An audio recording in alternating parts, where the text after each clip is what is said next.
everyone.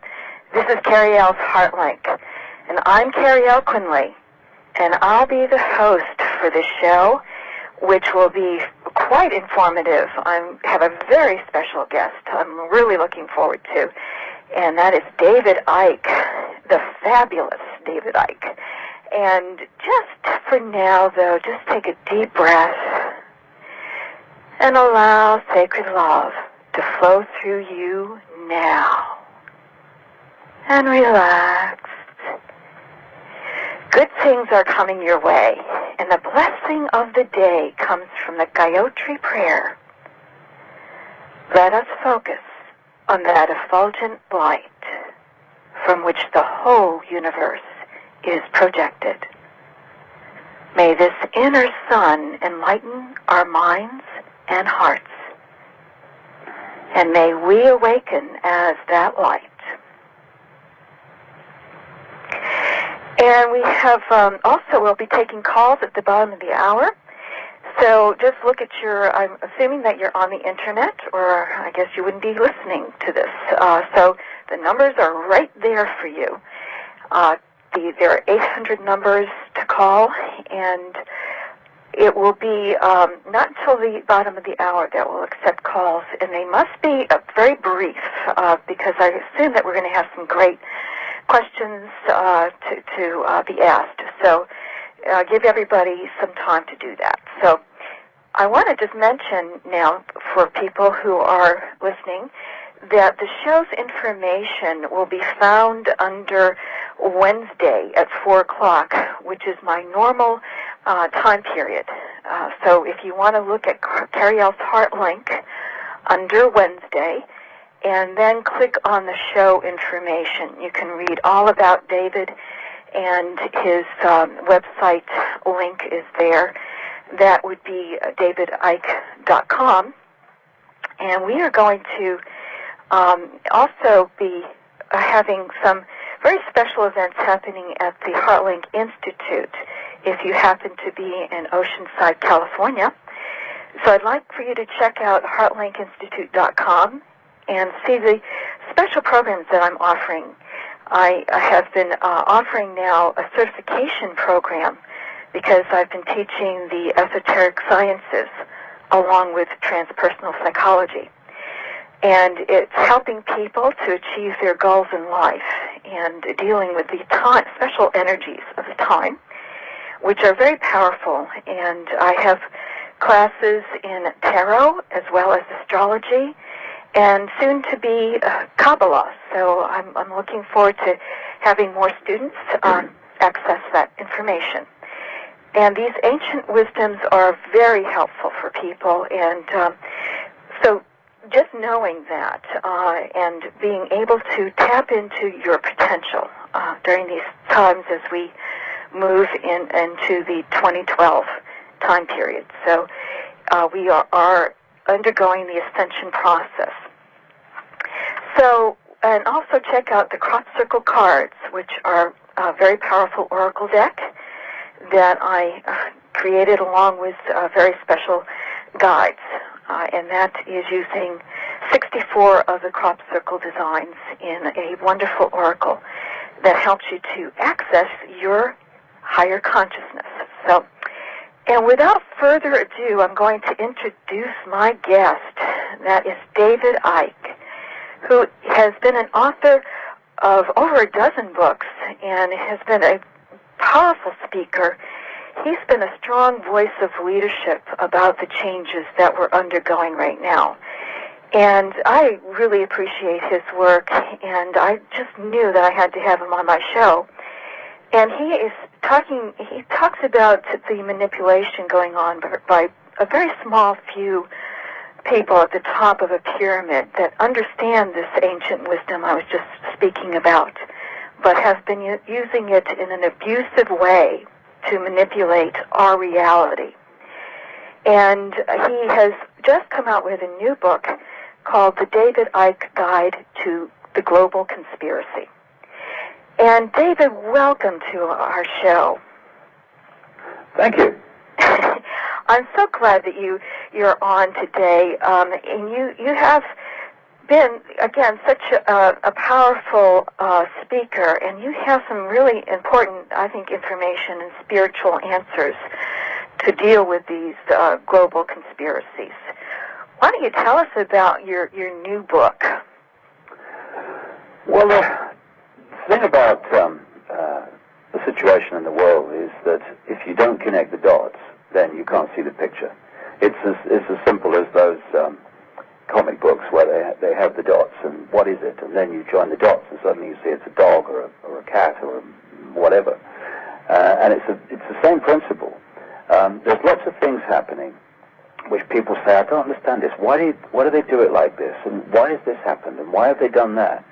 And they are interesting and they're intriguing, but you can't see the real meaning until you connect the dots. And you know, I started this journey consciously the best part of 20 years ago now, and it's been a journey of linking in and learning about so many different subjects, and it's only by doing that that the picture can be seen, because you know, how deep does the rabbit hole go? I don't know. I just know I'm still moving, and the rabbit hole's still going down. And it connects into so many things. You can talk about the conspiracy on one level, which is the way the same interconnected, interbreeding families control the transnational corporations and the banking system and the governments and political parties that appear to be different but are actually different masks on the same face. And we should talk about at that level, but that's not the only level it is. The key foundation of it is to disconnect incarnate consciousness from an understanding that it is incarnate consciousness. It's to isolate people in the five senses so that they filter reality only through what you might call the physical level, although that's illusory too. And so it's isolating consciousness in a fraction of its interdimensional infinite self. So we operate on a very small band of potential, a very small band of possibility. And when we do that, especially when we lock into the sheep herd mentality, we can then be controlled. Our reality can be controlled, because the whole thing in the end is about manipulating humanity's sense of reality. We can be controlled by a few people who control the sources of information, which if we believe them, create our reality, or what we think is reality. So the foundation of it is people literally waking up. We talk about people waking up, and that's what we're doing. We're waking up from an amnesic state, an isolated state, where we've been isolated in the five senses, in effect. And the wake-up that's happening now, and my goodness me, it has, because I've been a barometer for this. When I started talking about this in the 1990 or so, you know, I mean, no one wanted to know really, but now a colossal interest. There is a wake-up all over the world, and what it is, it's people awakening from this amnesic state and going, oh my goodness, why didn't I see it before? Why didn't you see it before? Because you were isolated in the five senses. Now you are accessing more and more of your consciousness, and you are therefore observing reality from a different point, and therefore you're seeing it in a different way. Wonderful. You know, I appreciate that, and I work so often with people who are just functioning from their first three lower chakras, which is all about just money, sex, and power. And to get them to their heart level is a project, but eventually they get there, and they awaken that information from, again, a higher level of consciousness. Well, you made a very, very good point there, because things like money, sex, and power, they are, if you look at society, they are the symbols of success in so many ways. And if you can control the symbols of what is perceived to be successful, and you've got a vast population of people who cannot find, for various reasons, not least the manipulation, cannot find a sense of security, self-worth within themselves, then they have to seek that self-worth and that sense of security and that sense of who they are from external confirmation, i.e., oh, he's successful, she's successful, oh, look, big house, big car, goes on holidays, oh, he's famous, oh, he's in the movies, and all this stuff. And what it means is that if you cannot find this inner security for yourself, i.e., you are what you are, and if people don't like it, well, they can do the other thing, because I am me, I am free, and I'm going to express myself and live my uniqueness in a way that suits me. I don't have to conform to the society's version of what's successful, so that everyone will tell me I'm successful because I've got this inner security.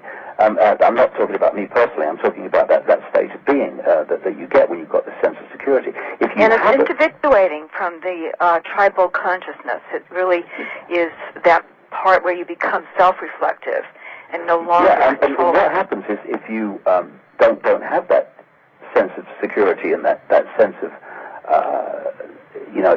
inner self-worth, then you try to get external confirmation that you are all these things and what a good person you are and what a successful person you are.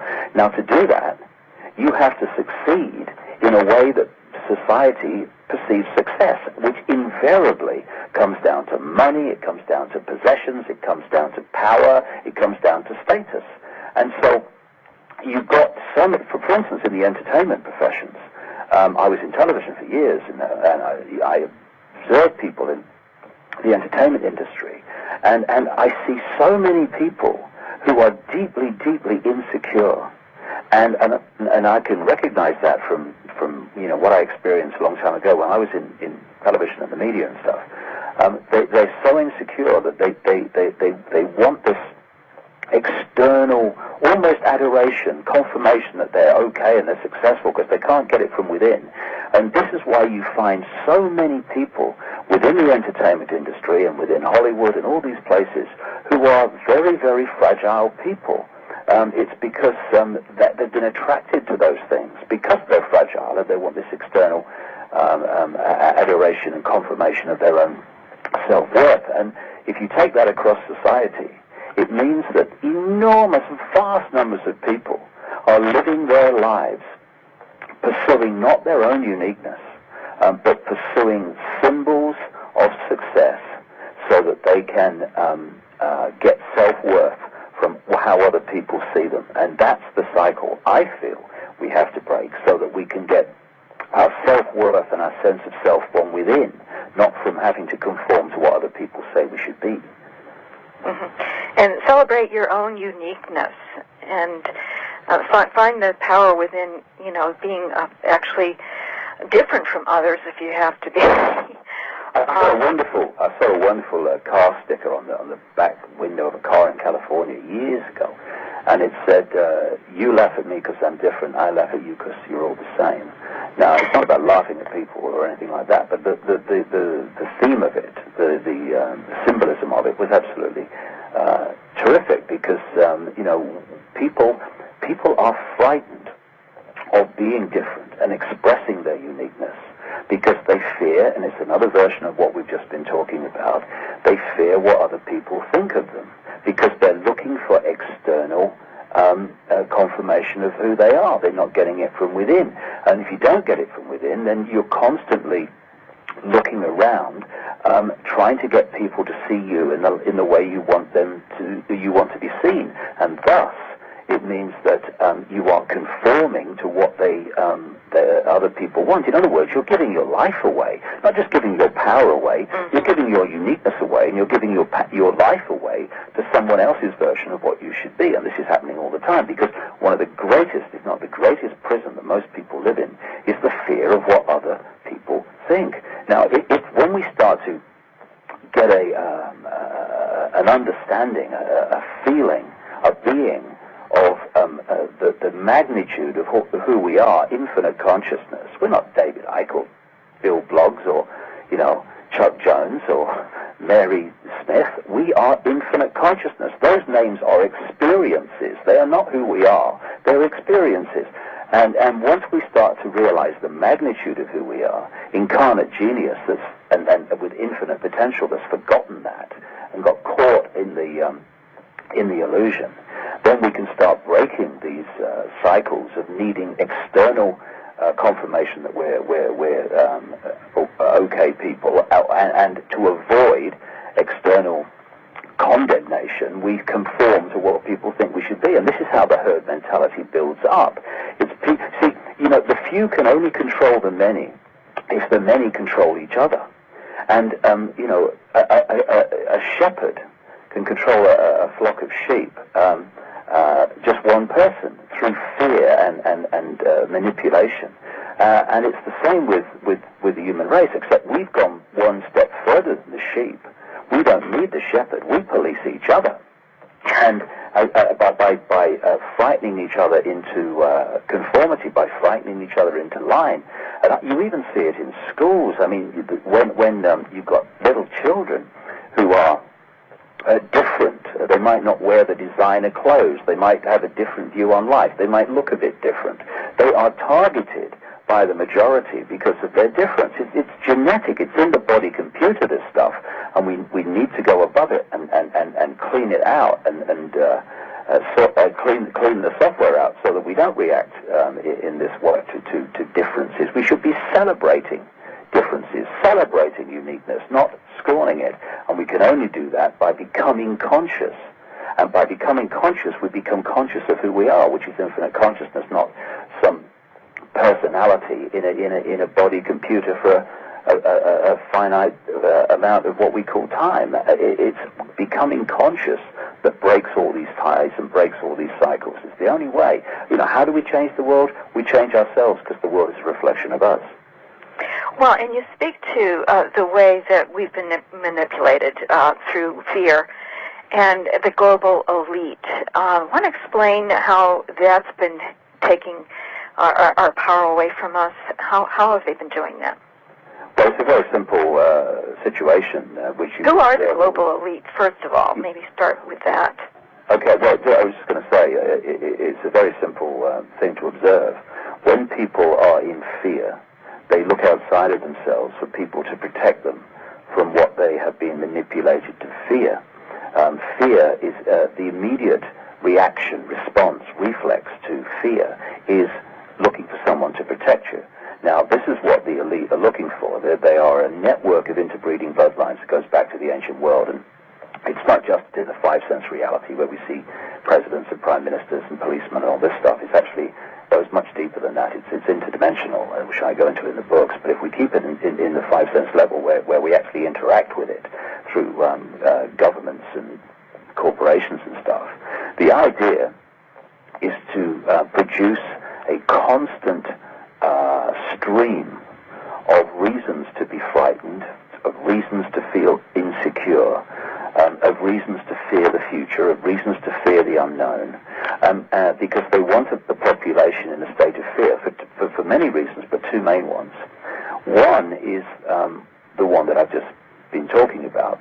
People in fear say, protect me from what I am frightened of, and therefore you give your power away to others. And there's a technique that I've dubbed over the years a problem reaction solution, which 9/11 was a magnificent example of, where you create covertly a major situation that gets people in a state of fear. It could be a terrorist attack. It could be a collapse of the economy, a collapse of the currency. It could be the collapse of the government. It could be a war, anything that's going to get people in fear. You then tell the population through an unquestioning mainstream media that bravely uses the word journalist in relation to itself, what you want the population to believe in terms of the problem you've created, i.e. it was Bin Laden, it was Lee Harvey Oswald, it's this, it's that, it's global warming and all this stuff. And then you want the reaction from the public to be, this can't go on, something must be done, what are you going to do about it? Protect us, do something. At which point, after having created the problem and gleaned the reaction, they then, the people who created the problem then offer solutions to the very problems they've created, which are changes in legislation and changes in society, which advance the agenda of centralization of power, which is motoring like a train, if that's not a contradiction. It's moving so fast. Now, the second reason they want people in fear is a vibrational reason, because as you mentioned in your introduction, the people who are manipulating this reality, who are what I call the shadow people, the people who are behind the people that appear to be in power, the presidents and the prime ministers, etc., etc., the ones you never see but who control those you do. At that level, they understand how reality works, how we create reality, what reality is, and what the effect on consciousness and energy various things have. Now, fear slows down. It's a dense vibrational state. It vibrates slow. It's dense. You know, when we're in fear and when we're in a state of stress, what do we say? Oh, I'm feeling so heavy today. Because it's a vibrational density. And once you're in a vibrational density, you are being pulled into the density of the five sense reality. And you're being pulled out of the higher vibrational levels of consciousness that we all are. We basically get disconnected from the full multidimensional infinity that we are. And we get isolated. So when I talk about people getting isolated in the five senses, on a vibrational level, they're getting isolated in a dense vibrational state, because one is just a different expression of the other. And so once you get people in fear, there are so many infinite benefits for those that wish to control the mass of the people. And again, once you become conscious and you open your mind to reconnect consciously with the infinite that you are, your whole energy field starts vibrating quicker and quicker and quicker. And that alone vibrationally pulls you out of states of fear, which are low vibrational density. And once you start vibrating quicker and quicker and quicker, because your state of being has changed, then you don't get pulled into fear, and you just do what you believe to be right without thinking of, oh yes, but what will they do to me? What's the worst they can do to us? We are infinite consciousness. We are all that is, ever has been, and ever can be. You know, there's no such thing as death. Life is just a dream, and we have the imagination of ourselves, to quote Bill Hicks. There's nothing to fear, and fear is a state that we're manipulated into for reasons of control. Mm-hmm. So many are unable to rise to the level where they aren't in reaction. I see it all the time that people just go into reactionary mode, and which trips them up all the time too. It's their worst enemy. So, and you talk about the ability to rise above that level of thinking. Which is, again, so you are a spiritual guru in that sense, I think. Oh, goodness me. Don't call me a spiritual guru. I'm an expression of infinite consciousness, having an experience called David Icke. I am the same infinite consciousness that you are and everyone else listening to this program is, and everyone who thinks that what's being discussed in this program is nonsense. It doesn't matter that their level of experience might perceive reality in a different way, but we're all the same. One consciousness. This is why racism and all this stuff is such utter stupid juvenile nonsense. But you are speaking to enlightenment, which has been ridiculed in our, and specifically in the American culture, it's been ridiculed. And thank goodness that you are speaking to enlightenment. And for the first time, I think people are taking notice. In other words, well, what I'm doing is experiencing life, which is the greatest form of learning. Never mind schools and universities. Life is the greatest form of understanding. If we let life speak to us, if we shut our ears to what life is telling us, then we can just go round and round in circles and go out the other end and not be much more understanding than we were when we started. So what I've done is I've lived my life. I've let life talk to me. I've come to certain conclusions. I've had 2 or 3 massive transformations of my sense of reality. I'm in the middle of one now, and another one, which is like peeling the skins off the onion. It's peeling the vibrational levels off the onion, which obscure and hide from us this core infinite self, which is all-knowing, which is everything and nothing, which is everywhere and nowhere, which is only now. All these things, that we are all those things. It's not that we have become disconnected in reality, because we're all one infinite energy. We've become disconnected from an understanding of who we are. We have gone into an amnesic state and forgotten, and we've started to identify who we are with what we see in the mirror, with what we sign on the gas bill and stuff like that. And that's where the manipulation comes in, because the manipulation of society is designed to put us in that state, because these guys, right at the core of it, they understand that if they can get us to move our point of observation to the five senses, they got us, because we are looking through a tiny filter, which is all based on I can't, it's all based on limitation, it's all based on the little small me. What can I do? I'm just Joe Public. No, you're infinite consciousness.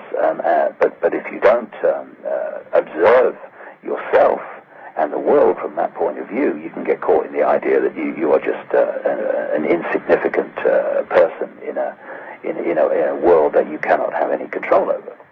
And that's once we're in that point, then they got us. And that's what they've been working for centuries to get us into. What is happening now among more and more people is we're waking up from that hypnotic trance. We're no longer distracted. The nature of who we are. We've been distracted for some time, and again, I speak to the Americans who have been really manipulated through fear, big time, in this country to strip away our civil rights, as you were mentioning, and so forth. And currently, legislation is being passed, and it has been for the last, since 9/11. And the one big one was last year when the Bush administration was able to pass their right to, his right to declare the state of emergency, which would then allow martial law, and again, give him all the power like a monarch. And there is definitely a push underway, and it has been accelerating more and more. And currently, people are concerned about the direction that our government has gone in. I want to speak to there's legislation around the world, actually, that is trying to control our bodies in big time in so many different ways, with the codex being passed and the alternative medicine or alternative health care being legislated, and supplements and so forth. What do you see happening down the road now as we become more awakened? Are they going to be able to? What's your sense of this, the direction we're going in? Well, we're at a fork in the road, and we're at a point where the immovable object, which is this manipulation, and I should add, the manipulation that thinks it's an immovable object, is coming face to face with what is a irresistible force. And the more that I've uncovered, the more that I've understood, it's very clear to me that this explosion in the Orwellian state, the desire to control, the desire for more and more surveillance, and the kind of real bottom line of what they want, which is microchipped people so that they can have access to the body computer and manipulate us emotionally, mentally, and physically. All that is happening now at a time when there is a vibrational change going on that's acting like a spiritual alarm clock, and it's waking more and more people up. I've seen it. I've experienced it now all over the world for the last nearly 20 years, and I've seen the mass awakening in country after country after country, and it's getting bigger and faster all the time. Now, those two things, the panic, and that's what it is, the panic on behalf of the manipulators to put the lid down and to control us more and more, at the same time this awakening is going on. That is no coincidence. It's the manipulation reacting to try to hold on to its power and its control. And because people are awakening more and more, what it has to do to keep them in the box is more and more extreme. So this is why it's getting more and more extreme. So we're in a period now where it's going to be very bumpy, it's going to be very challenging, but the irresistible force will remove the delusory belief in what it thinks it is, which is the immovable object. But is it going to be smooth? No, I don't think it is. I think it's going to be very bumpy, and we're going to go further down this road before it starts to turn back. But in the end, it's about people waking up to their true nature, and also waking up to the nature of the manipulation. I have to say, Cariel, in the early 90s when I started talking about this, and in fact well into the even later 90s, I was criticized by a lot of what people might call the New Age arena for what I was saying about the manipulation, because it was negative, and you can't be negative, you have to be positive, and all that stuff. Well, I'm afraid we're multidimensional beings, and therefore we have to experience and live life on a multidimensional level, not isolate just in one level. And the two things go together. Awakening to our true nature is obviously what we're trying to do. But to make that happen more smoothly and more efficiently and more powerfully, we also have to understand the forces, the techniques, and the structures that are designed to stop that happening. We have to operate in both arenas at the same time, understanding and removing the sources to keep us asleep, as well as doing what's necessary to wake us up. The two go together, and it's very, very important that we're not just on one level. We're on both levels. There's nothing more manipulatable than good people with good intent who aren't streetwise. The two have to go together, streetwise and spiritual, and then we're going to get somewhere. Yes. And coming out of denial is so essential right now. And so many people are waking up, and that's the good news. I'm just in awe of these times and how the frequency of the planet as it ascends forces us to wake up whether we want to or not. Well, I've described it in the past as like standing in a river, and the river's getting faster and faster and faster as this, symbolic of this vibrational shift that's taking place. Now, what you can do is you can get on the airbed, you can lay back, and you can flow with the gathering, rush. And it might be a whitewater ride here and there, but hey, let's have some fun. Or you can stand there, trying to stand still as you were, holding the water back as it gets faster and faster and stronger and stronger. And if you do that, more and more energy is going to be taken and used just standing there trying to hold the status quo.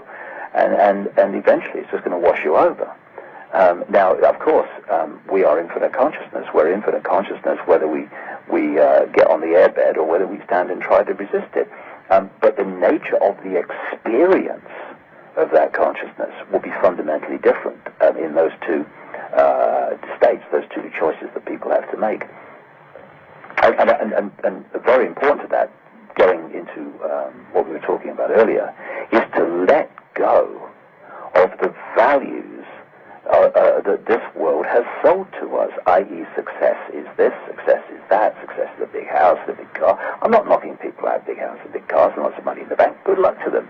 But if that's the end in itself, if that's what is being pursued as an end in itself, then those people are absolutely caught in five-sense reality, and they're going to miss the boat if they don't start to see the transient nature of what they are pursuing.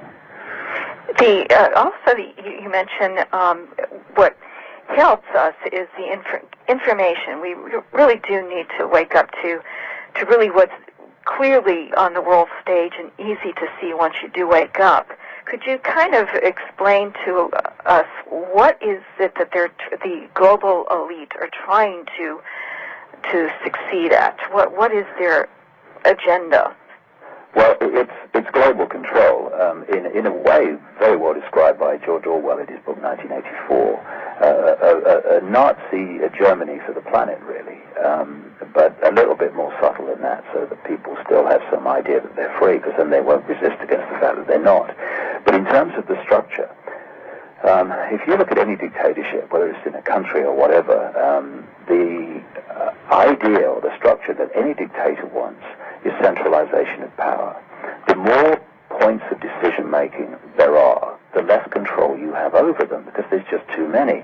You want to centralize everything, so a few are making all the decisions for everybody. So you don't want diversity. You don't want devolution of power. You don't want power in communities, never mind in individual people. You want power at the center.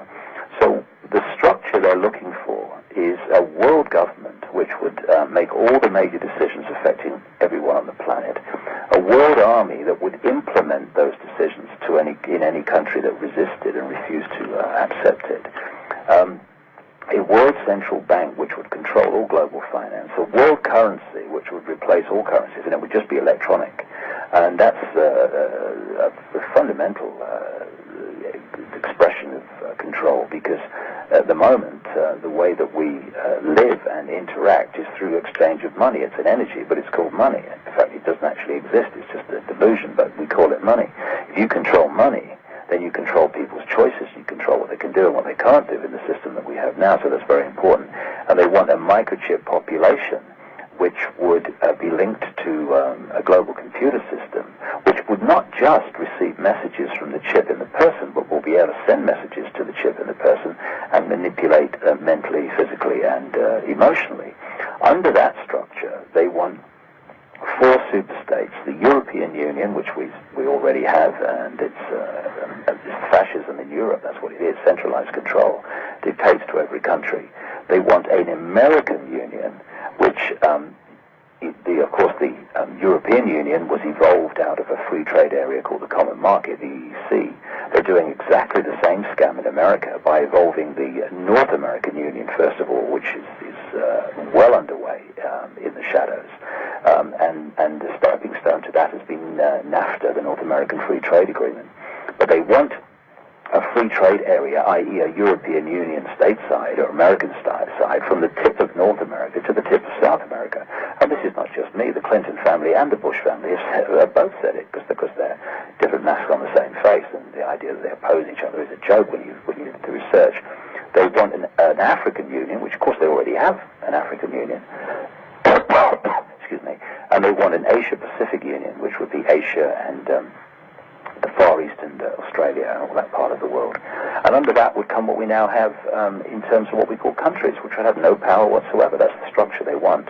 And we're moving there faster and faster all the time.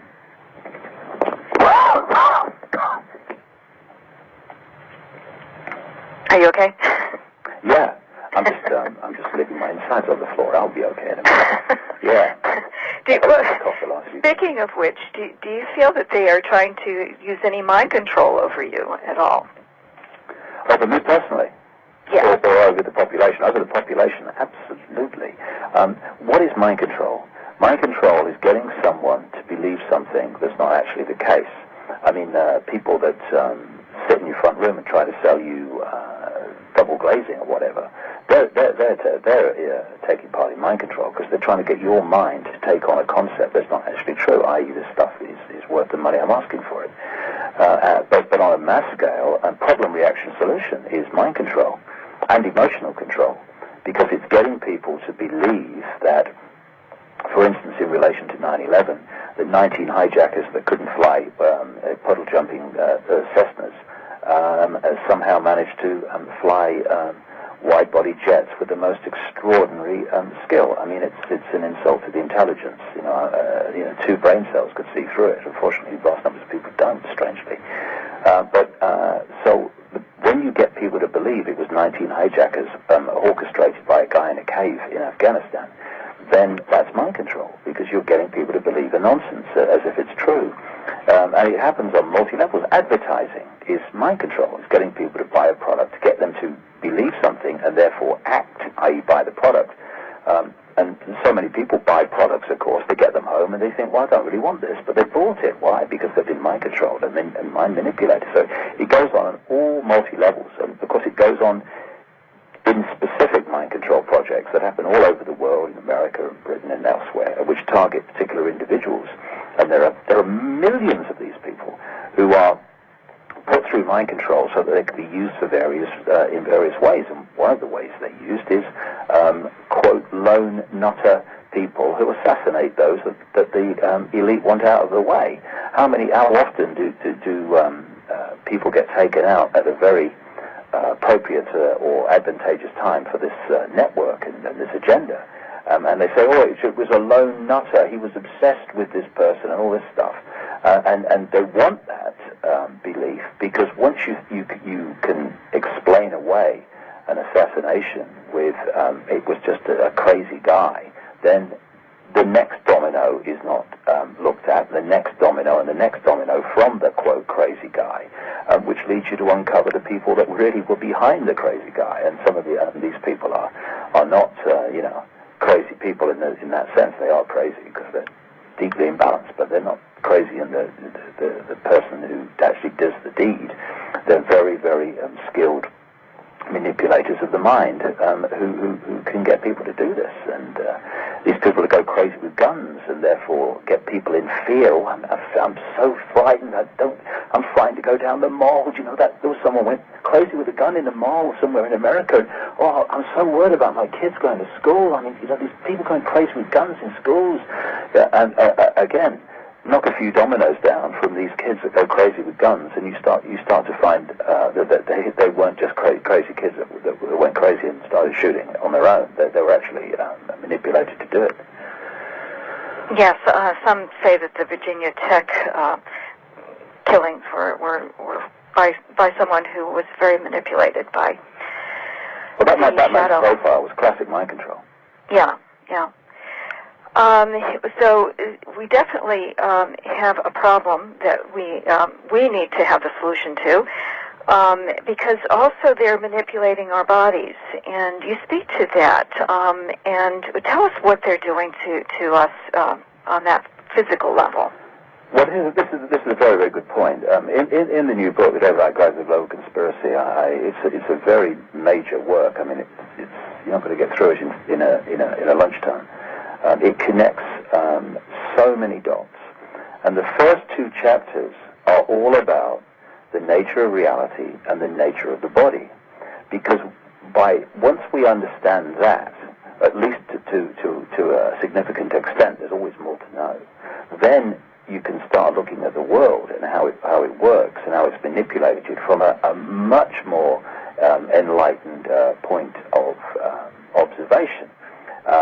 Once you realize what reality is, how we create it, and the nature of the body, then how society is structured, which from another perspective might seem to be bureaucratic incompetence or stupidness or inefficiency, suddenly takes on the form of genius, once you know the effect it's having, because you understand the nature of reality in the physical body.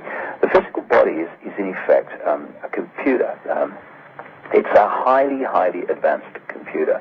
It's like a robot in many ways, but it's not a robot as we perceive them. It's what robots will be like a long way down the line that they're going on now, funnily enough, because they're now developing robots with a view to giving them the ability not just to react to input, but to assess that input and make decisions on it, and also to develop things like emotions. And the body is once it has a power source, a life force, it has the ability basically to function quite well by itself, as long as it's got that power source. It has emotional levels, it has mental levels, and all the rest of it.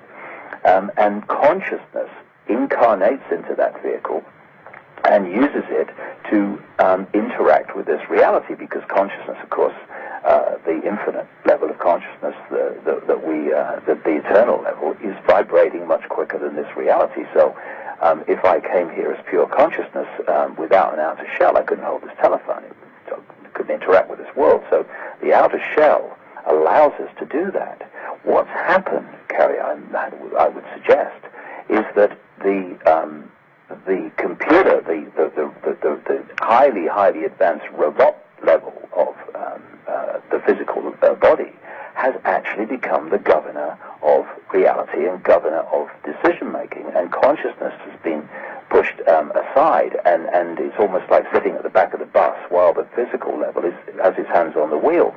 And that's why it's so important to move beyond what I call body consciousness, five-sense consciousness, into the infinite levels of consciousness, because then that can start controlling our actions and our perceptions, rather than passing through the filter of the body and operating purely on the five-sense level. Now, if you are a computer operator, you might be a genius. If you're sitting at your desk and you've got this computer in front of you, if the computer is working efficiently, then you can express your genius. If it's not, it doesn't matter how good you are as a computer operator, you are not going to be able to express your potential through that computer because it's not working properly. And it's the same with consciousness. If you take the infinite level of consciousness to be the computer operator, if the computer, the physical body level, is not working efficiently or is short-circuiting and all the rest of it, you're not going to be able to express the true infinite potential of that consciousness through the physical level. And so and again, these guys in the shadows understand all these things. And what they've done is targeted the physical body, and they've targeted it through things like vaccinations. They've targeted it through massively through food and drink additives, through the chemicals that are used to grow the food, chemicals that are put in the food at the factory and all the rest of it. And again and again, as I've researched this, these key additives, things like aspartame and fluoride and MSG, monosodium glutamate, that tricks the brain into tasting what really isn't there. Again, that's a reality manipulator, MSG. That's what it is. They have a common theme, and that is they are excitotoxins, as scientists call them. They excite brain cells, and they disrupt the electrical and therefore chemical balance and action and activity of the human brain, and indeed the body in general. And so they're targeting the vehicle, so that, if you like, they're putting viruses in the computer. And, when you look at the body from a computer level, it ticks every box. I mean, the immune system is not an antivirus, in effect. That's what it is. It's there to protect us from attacks. Now, if you bombard the immune system with, what is it now, 20, 25 vaccinations for kids before the age of 18 months, 2 years, I mean, what happens? You are undermining the protection mechanism of the immune system, and therefore you're opening up that body to potentially so many forms of disruption that the immune system would normally kick in and resist. So even on that level, the body's natural mechanisms and efficiency is being undermined, but it's on many, many other levels too, not least the mental and emotional levels. Mm-hmm. Mm-hmm. It's amazing what they're doing to the drinking water that we now have fluoride in, and the chemtrails that they're again doing. Who knows what with that? Well, there's so many levels of it. But I mean, I tell you what, people listening to this will think, oh, this is negative and this is terrible, and oh, what's going on in the world? But there's a very good side to this, and that is, it is a testament to the scale of genius, the scale of power, the scale of potential, the potential of controlling our own reality that we have, that they are having to go to this enormous extent to undermine and disrupt and divert us from that genius that we are.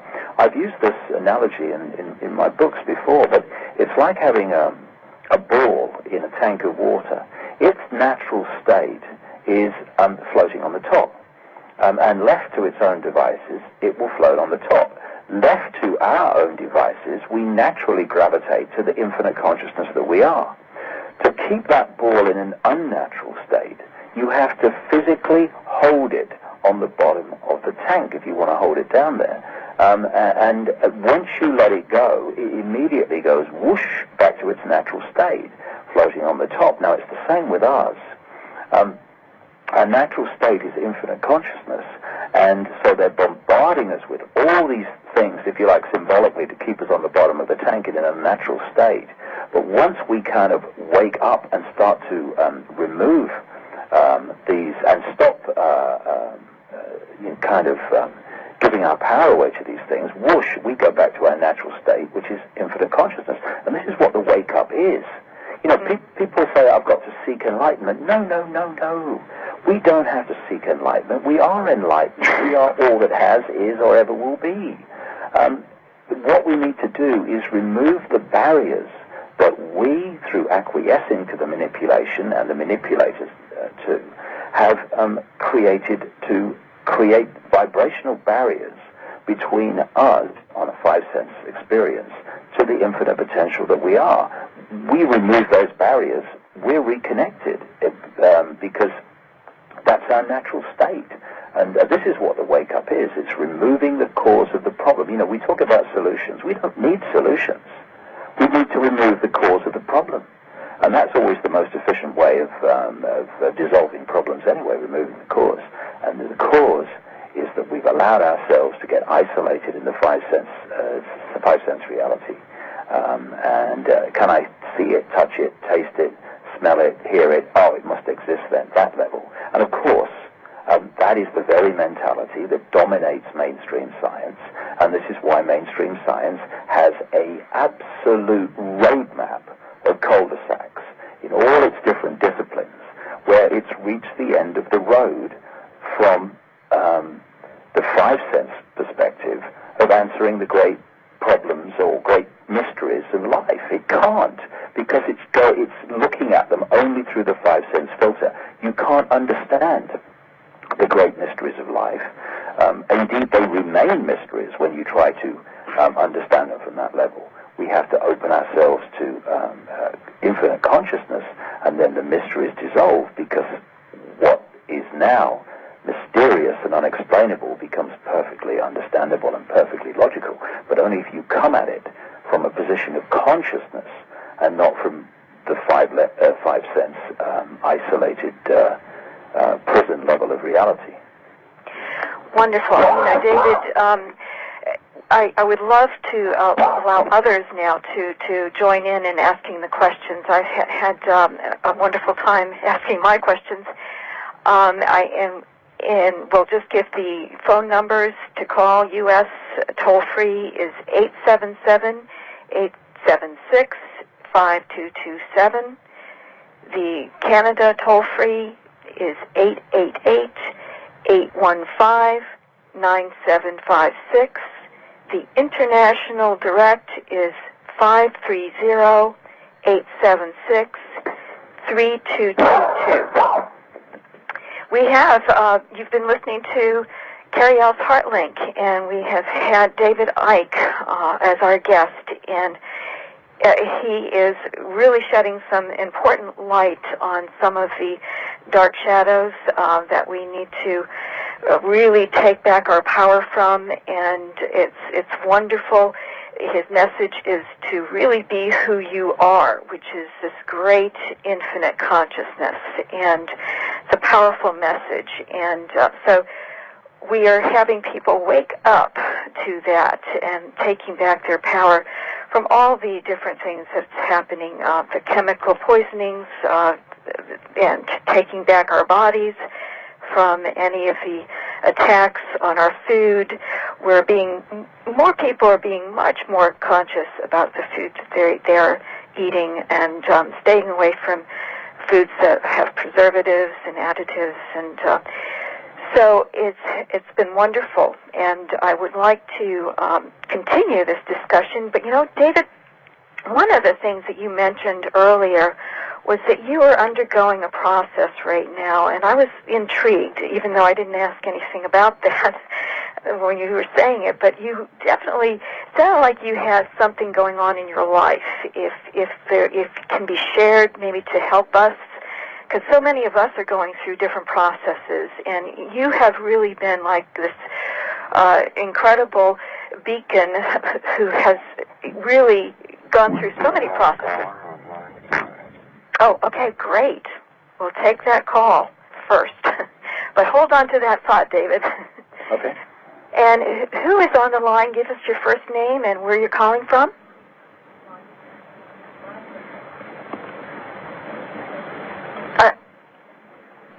Dawn, we're having trouble hearing the voice there. Hello? Can you call back because we really cannot hear you? You can't hear me? Okay, we have... Yeah, I can hear you now. Your name and where are you calling from? Okay, Nathaniel. You have a question for David? Can human beings access the slit eye phenomena? Say that again? Can regular human beings access the slit eye phenomena?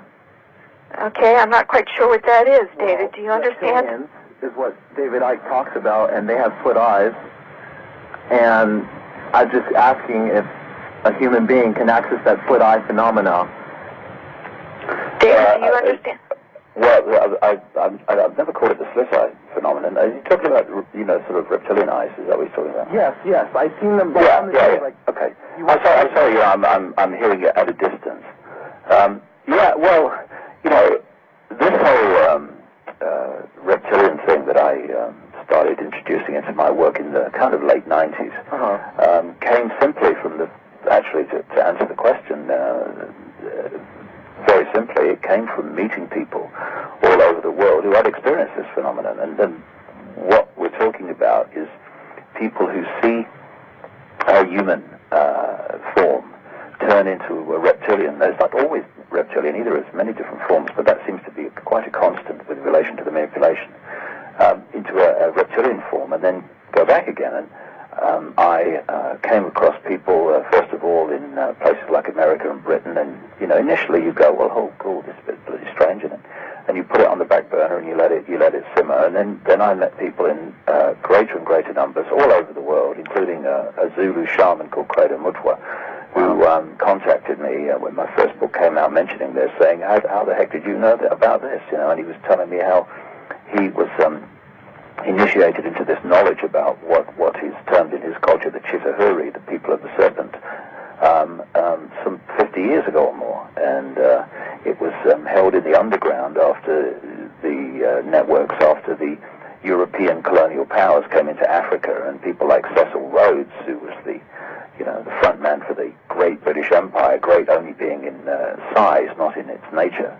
And they wanted to destroy the shaman, and they wanted to destroy this knowledge of their history and what the knowledge they carried, not just in terms of the knowledge of the history of the world, the knowledge of the nature of reality, the knowledge of healing, but also the knowledge of this phenomenon of this reptilian race. And then I started reading ancient accounts of various parts of the world, and bingo, they were talking about the same thing thousands of years ago. Wow.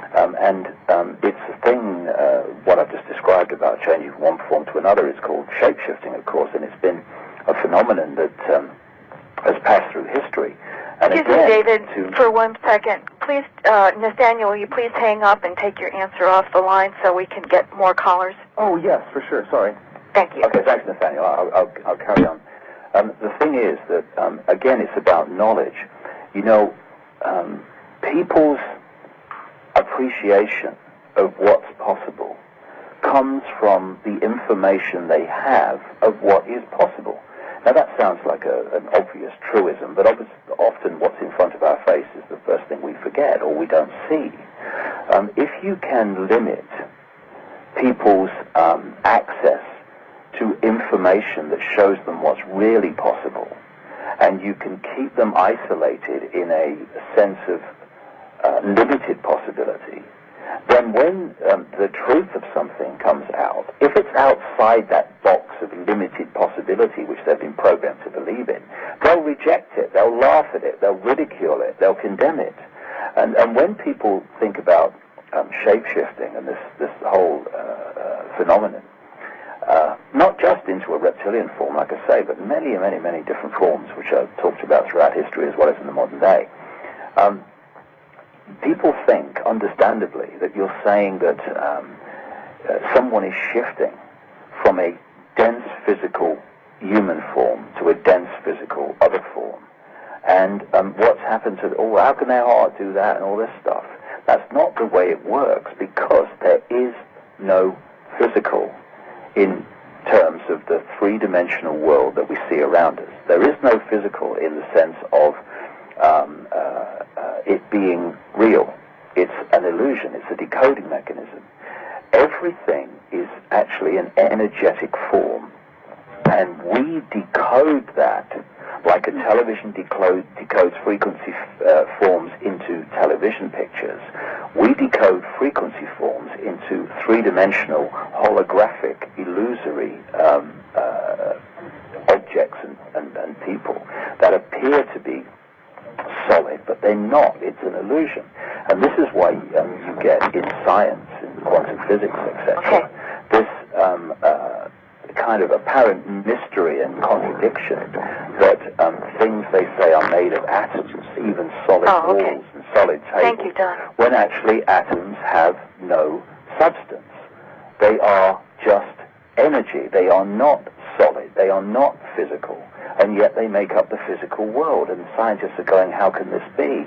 Well, it can be because actually it's a decoding mechanism. So we don't see with our eyes, we see with the brain, which decodes the information the eyes give it and constructs reality. And if you therefore can manipulate and implant a belief into the brain, you can affect the way the brain decodes the information through the eyes. You can get it to see things that aren't there or not see things that are. I mean, I tell a wonderful story in my books about, which was told by a guy called Michael Tolber, who wrote a wonderful book called The Holographic Universe back in the 90s. Mm-hmm. And he told the story of his father, which he experienced, who had a party at home. And he had a stage hypnotist come along to do party tricks. And he was getting people to believe they were eating an apple when it was actually a potato, because he was implanting into the brain the belief that it was an apple. And so when the electrical signals came from the tongue to the brain, carrying the vibration of the potato, the brain decoded them into the vibration of an apple, and therefore the person experienced eating an apple even though he had a potato in his hand. Anyway, he got this one guy called, I think it was Tom, and he said to him, when I bring you back to a waking state, you're not going to be able to see your daughter in the room. And before he did this, he put the daughter right in front of this guy who was sitting down, so the father's looking into the belly of the daughter. He brings him out to a waking state, and he asks him, can you see your daughter in the room? And this guy's looking around, and he can't. He says, I can't. The hypnotist then went behind the daughter and put his hand in the small of her back and said, I'm holding something, Tom. What am I holding? And the guy looked incredulous because it was obvious to him. He says, you're holding a watch. He says, there's an inscription on the watch. Can you read it? He peered forward. He read the inscription. His daughter is between him and the watch. From the point of view that people are told how reality exists, that would be impossible, but it's not. Because everything in that room was in an energy form. That's its base form, an energetic field. Tom was decoding, like we all do, those energetic fields into holographic images and reality. Because the hypnotist had programmed his brain not to decode his daughter's energy field, she was not brought from an energetic level in his head to a holographic level, and therefore he couldn't see her on that, quote, physical five-sense level in the room, although he could see everything else. So reality is extremely illusory. Now, so the reason I'm explaining all this is to go back to shape-shifting. When someone sees someone in a human form change into a reptilian or another form and then go back again, it's basically like pressing the zapper on the TV channel changer. You are decoding the human energy field, and that becomes a holographic version of that, which is what we call a human form. And then another energy field comes forward, which is a reptilian energy field, say, and suddenly you decode that. And then the human energy field comes forward again, and you decode that. Now, in your head, that someone has gone, human, reptilian, human. Did you see that? Did you see what that happened to that guy just then? Oh, my goodness, did you see it?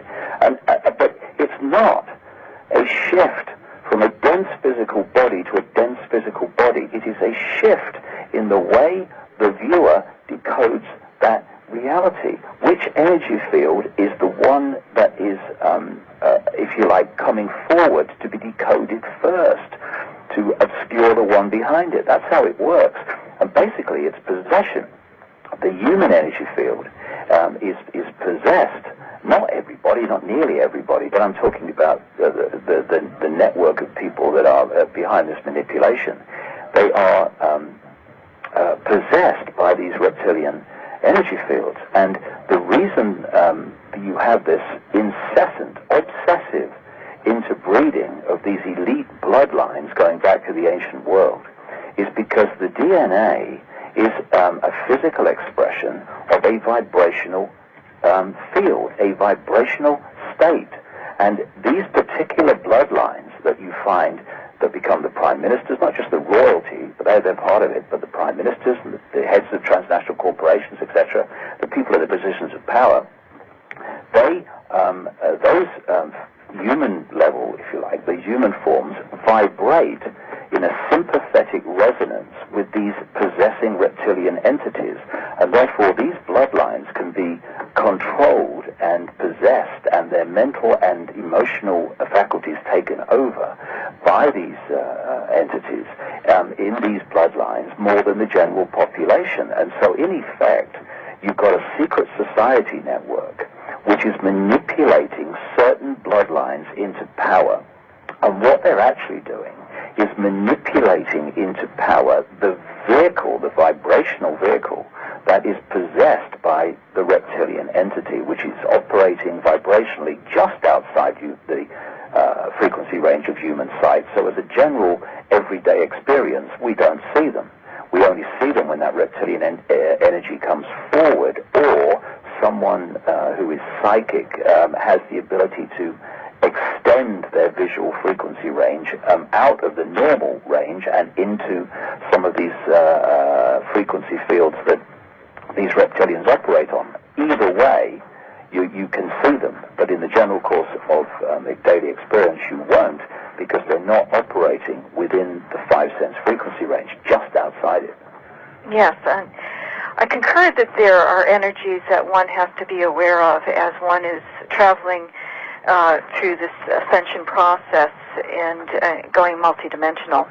And but the good news is that, again, as you raise your frequency, you cannot be influenced by these lower frequencies. And incidentally, another aspect of what we were talking about earlier, which is fear, is very much connected to what I've just been saying, because these entities feed off human energy. And I took my son a few years ago now to watch a Disney movie called Monsters, Inc., and I nearly fell off the chair during the research I'd been doing. For people who haven't seen the movie, it is a story of so-called monsters that operate in their world, but they don't have an energy source. And their energy source is to go into the human world, frighten children, gather that energy produced by the fear and the terror, and take it back to the monster world to power their system. And symbolically, that is what these entities do. They feed off human energy, and of course it's you can important only to be aware. What you can only absorb what you can connect to, and therefore they're looking to create energy in this reality, which syncs with their own vibrational state, so that they can absorb it. And their vibrational state is fear, and the more fear, stress, conflict, etc., these low vibrational emotional states, the more that they can produce in this world, the more energy they have to absorb to give them more power. And it's another reason why the world is constantly manipulated, and has been constantly manipulated, to produce division, fear, and therefore these low vibrational emotional states. Well, excellent. You really do describe what I've been working with in my counseling practice, is helping people to get out of their reptilian brain, out of the fight or flight consciousness, and raise their frequencies so that they are not able to be controlled. So we do have another caller. That's a very important point. That's a very important point, because people don't realize when you talk about reptilian stuff is how much reptilian genetics we all have. I mean, the oldest part of the human brain is the R complex, the reptilian brain, as you just quite rightly talked about. Now, in the reptilian in brain, we get, as you quite rightly say, fight or flight, which is when we're in a position of danger. We either hit the guy or run. But another thing, and it's so important to understand this, another thing about the reptilian brain, it has an extremely powerful, in fact, its base primal state is one of survival, and put together with the body in general, that's a good thing, because without the body having this survival mechanism, this survival mentality, then we wouldn't live very long. But on another level, if you can get people absolutely locked into a survival mode, and not have it balanced out by other levels of the body and other parts of the body's mechanism for experiencing reality, then you're going to lock them in the reptilian brain, and we get locked in the survival mode when we fear not surviving, when we fear terrorists, when we fear war, when we fear going down the street at night, all these things, when we fear for what's going to happen to our children, it locks us into this reptilian brain. And the reptilian brain is of course, thoroughly understood by these hybrid reptilian bloodlines, and we get manipulated through the reptilian brain. Yet another reason why they want us in a state of fear, because it locks us into that part of the brain which is desperate to survive, and therefore locks us into, if you like, their stadium, their playing field. It weakens us for sure. David, we have another caller. Is the caller still online there? Is there a caller? Hello? I thought we had another caller, but apparently not. I've probably bored them to death. I've probably bored them to death, and there's no the caller hung up, so call back. Let's just continue on. You know, it's interesting because I'm a hypnotherapist, and you just struck a chord about how hypnosis really does work. And, of course, I use it for the good, obviously, because I'm helping people to deprogram from the negative program. And that's why it's called hypnotherapy, rather than just hypnotism. And it really does work. So that was a very interesting, when you talked about the father not being able to see that potato or whatever. Well, if you look at the work of a stage hypnotist symbolically, that is what the manipulators are doing to the collective mind of humanity. Exactly. They are implanting a false reality through negative programs, beliefs. And once we take on strong beliefs, we filter reality, we edit reality to fit the belief. It's like firewalling off the computer. See, in China, the people in China cannot access vast amounts of the internet because it's firewalled off, so they can't get there. And that's what belief systems do. I mean, if you've got a certain belief system and you're talking to someone with an opposite belief system, neither person hears the other. It's hilarious to listen to it, because someone will react and say, how can you say that? How can you say so-and-so, so-and-so? And the other guy's going, I never said that. But the person heard it because his brain, his belief system, his implanted sense of reality is editing what he hears and what he sees to protect, allow the survival of his belief system. We do have a caller, Dave. I control it all the time like this. I understand. We have a caller, and what's your name and where you're calling from, please? My name is Thomas. I'm calling from Vancouver, Canada. Excellent, and go ahead and ask your question. Well, first of all, thank you for having me. It's my first time caller ever. I am a fan of David Icke. You said definitely opened up my mind quite a lot. And my question is, since I live in Vancouver and all this stuff is going on in the States, and supposedly the crash of the American dollar, what can I see in the next few years? How can it affect my life here in Vancouver? Well, what are the fundamental effects is that they... And thank you, Thomas, and hang up, please. Okay, thanks. Okay, Thomas. Well, one of the most fundamental effects is the current behind-the-scenes manipulation to create a North American Union, where the American dollar, the Canadian dollar, and the peso would become one currency, and the borders would disappear. I mean, they're all but disappeared now, but I mean, they would disappear, and it would become one unit, very much like the European Union. But of course, they want that expansion from that North American Union right through the Americas, as I talked about earlier. And of course, this would mean that the ability of Canadians to decide their own destiny within their own borders would disappear, as it has here. I mean, in Britain, if laws are passed by the European Union that are at odds with laws passed at Westminster relating to Britain, then the laws passed in Britain become illegal, because the laws passed at the central point headquarters in Europe are the ones that must be obeyed. And so that's what they want in North America, and that will fundamentally affect Canada.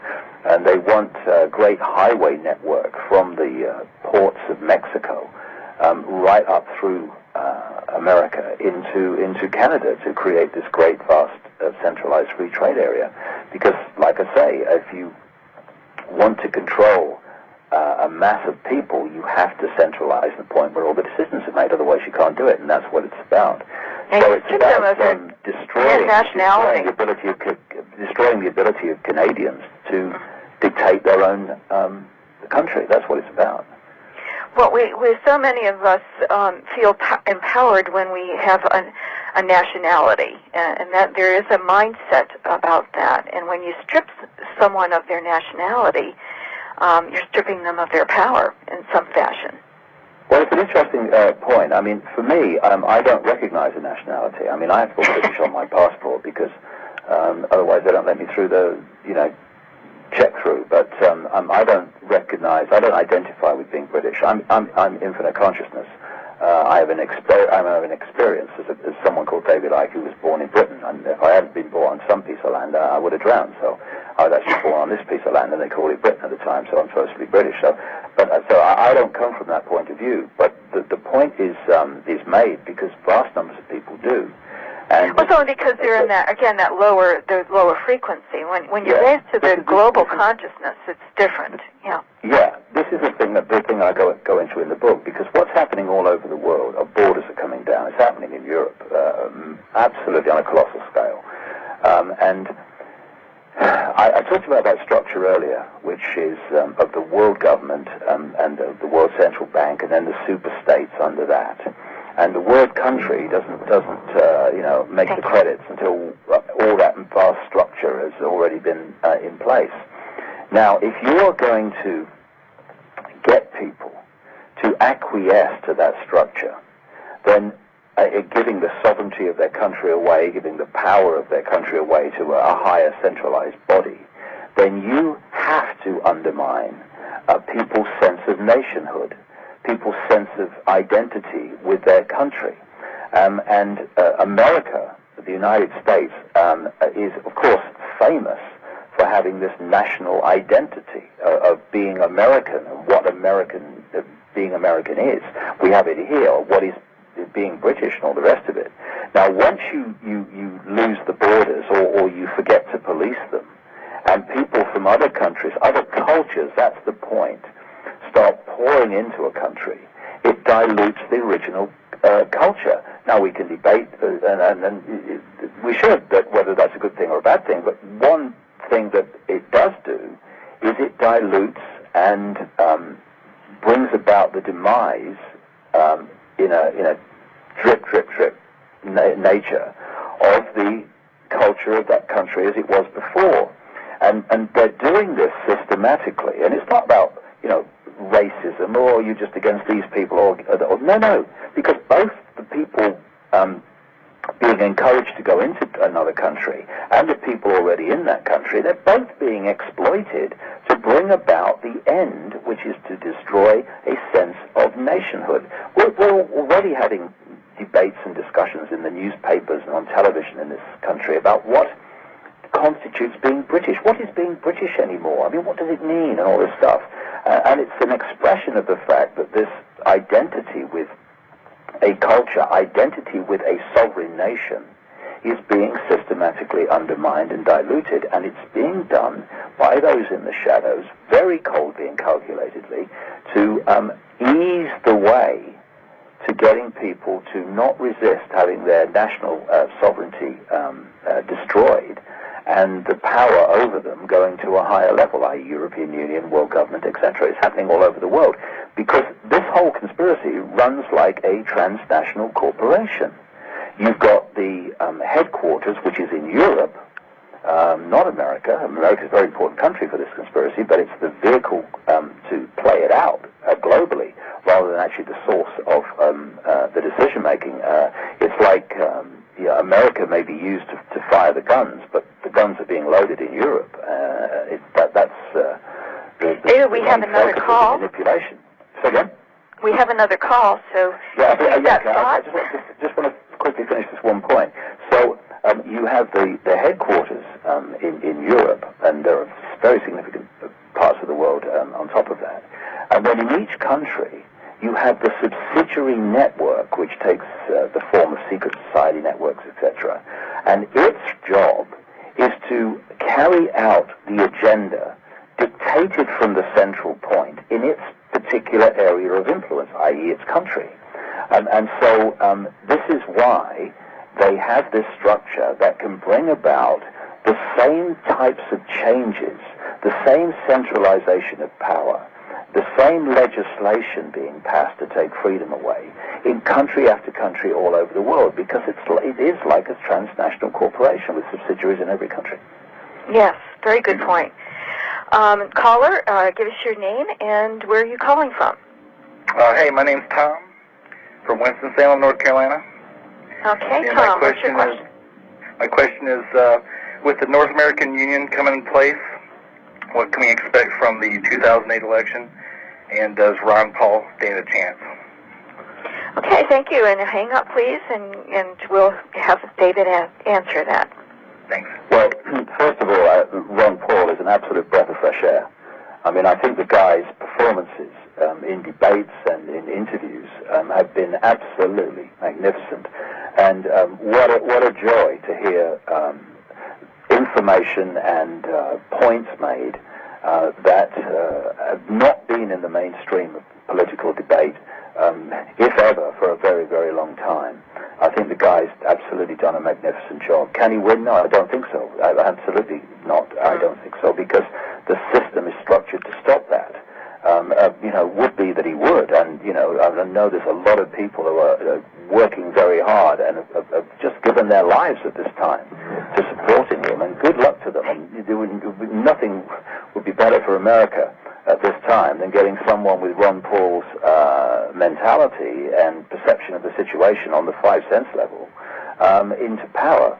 But the whole political structure is structured to get the people into into these positions of power, like presidents, who are just front people for the shadow people who dictate the agenda, and the people in apparent power are just the vehicles who make that power a reality by passing legislation, etc., and invading countries.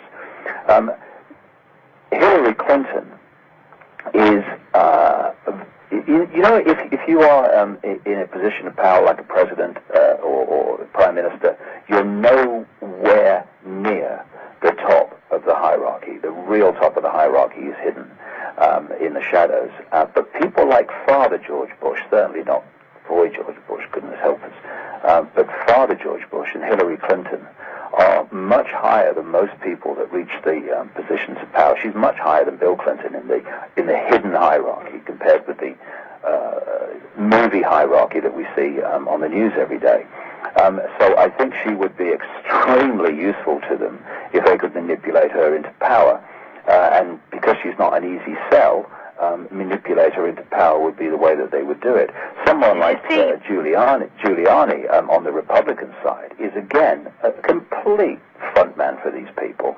And so what they do is they have their people running for the Republicans, they have them running for the Democrats, and they make sure that whoever has a credible chance of winning for the Democrats or winning for the Republicans is either knowingly involved and understands it, or is just a puppet who will be manipulated to do what the hidden agenda wants them to do. I mean, I look at Obama, and I have to say, I don't see a credible man at all. I see a fake and a fraud. That's just my view. When I'm looking at his body language, I'm looking at his eyes, I'm seeing the way he delivers things. All he's doing is repeating what Bill Clinton did in 1992, which was to continually parrot the mantra, change, I stand for change, I stand for change. And what this does is, most of the time, because of the way the world is structured and run, most of the time, particularly now, people are unhappy with the way things are. So they are open to something that is different to what the status quo is at the moment in their lives, and so they become open to change. Yeah, he stands for change. He's going to change things. Obama will not change anything. He might sell the idea of change, but what it will be, should he get to power, is business as usual. And the reason for that is he wouldn't get to power unless it was business as usual. And when I look at some of the people around him, they're the classic insiders that appear in my books. The people around Clinton are the same. So you're looking again at masks on the same face. The difference between different candidates, apart from Ron Paul, is the level of knowledge they have of the nature of the agenda, how much awareness they have of it. Because a lot of people are simply after power and prestige, and they'll do anything to get into those positions of power. And what that means is the people that give them the money and the people that have the power to manipulate them into office, they have their list of, this is what's going to happen when you get into office if you want our support. Oh, okay, anything, I just want to be president. So there are people in the know, David, and there are people who are controlled, but the agenda controls the people in power. That's the way it works. We just had the primary election in New Hampshire, and the only way Hillary could win is if she manipulated people by crying, which really got my dandruff off. It was really a sad situation for the state of affairs for women. And so it is definitely manipulation that they use to get votes. It's mind manipulation. It's mind control, and it's emotional manipulation. See, when I saw Hillary Clinton with the tears, immediately my mind produced this vision of people sitting around a table, and Hillary's in trouble after Iowa, and the spinners saying, look, we've done the polls, Hillary. The problem is people see you as hard and cold, which isn't what she is when you do the research, people who know her. So what we've got to do is you've got to get some emotion, you've got to get some softness out, you've got to overcome this fact that you're hard and cold and all this stuff. And so you get the tears. It's this as absolute, manipulation. And they have these discussions and then decide what they're going to do and what they're going to say next.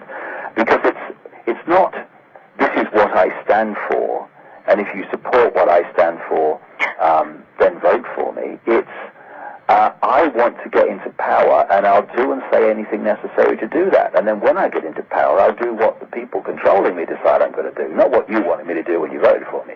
It's all a farce. It's all a sleight of hand. It's all a gross manipulation of the population of America. And now we have another caller, and give us your name and where you're calling from, please. Hello? Hello? Yes, where are you calling from? What's your name? Hello? Hello? Hello, yes. My name's Heidi. Heidi. Yes. Where are you calling from?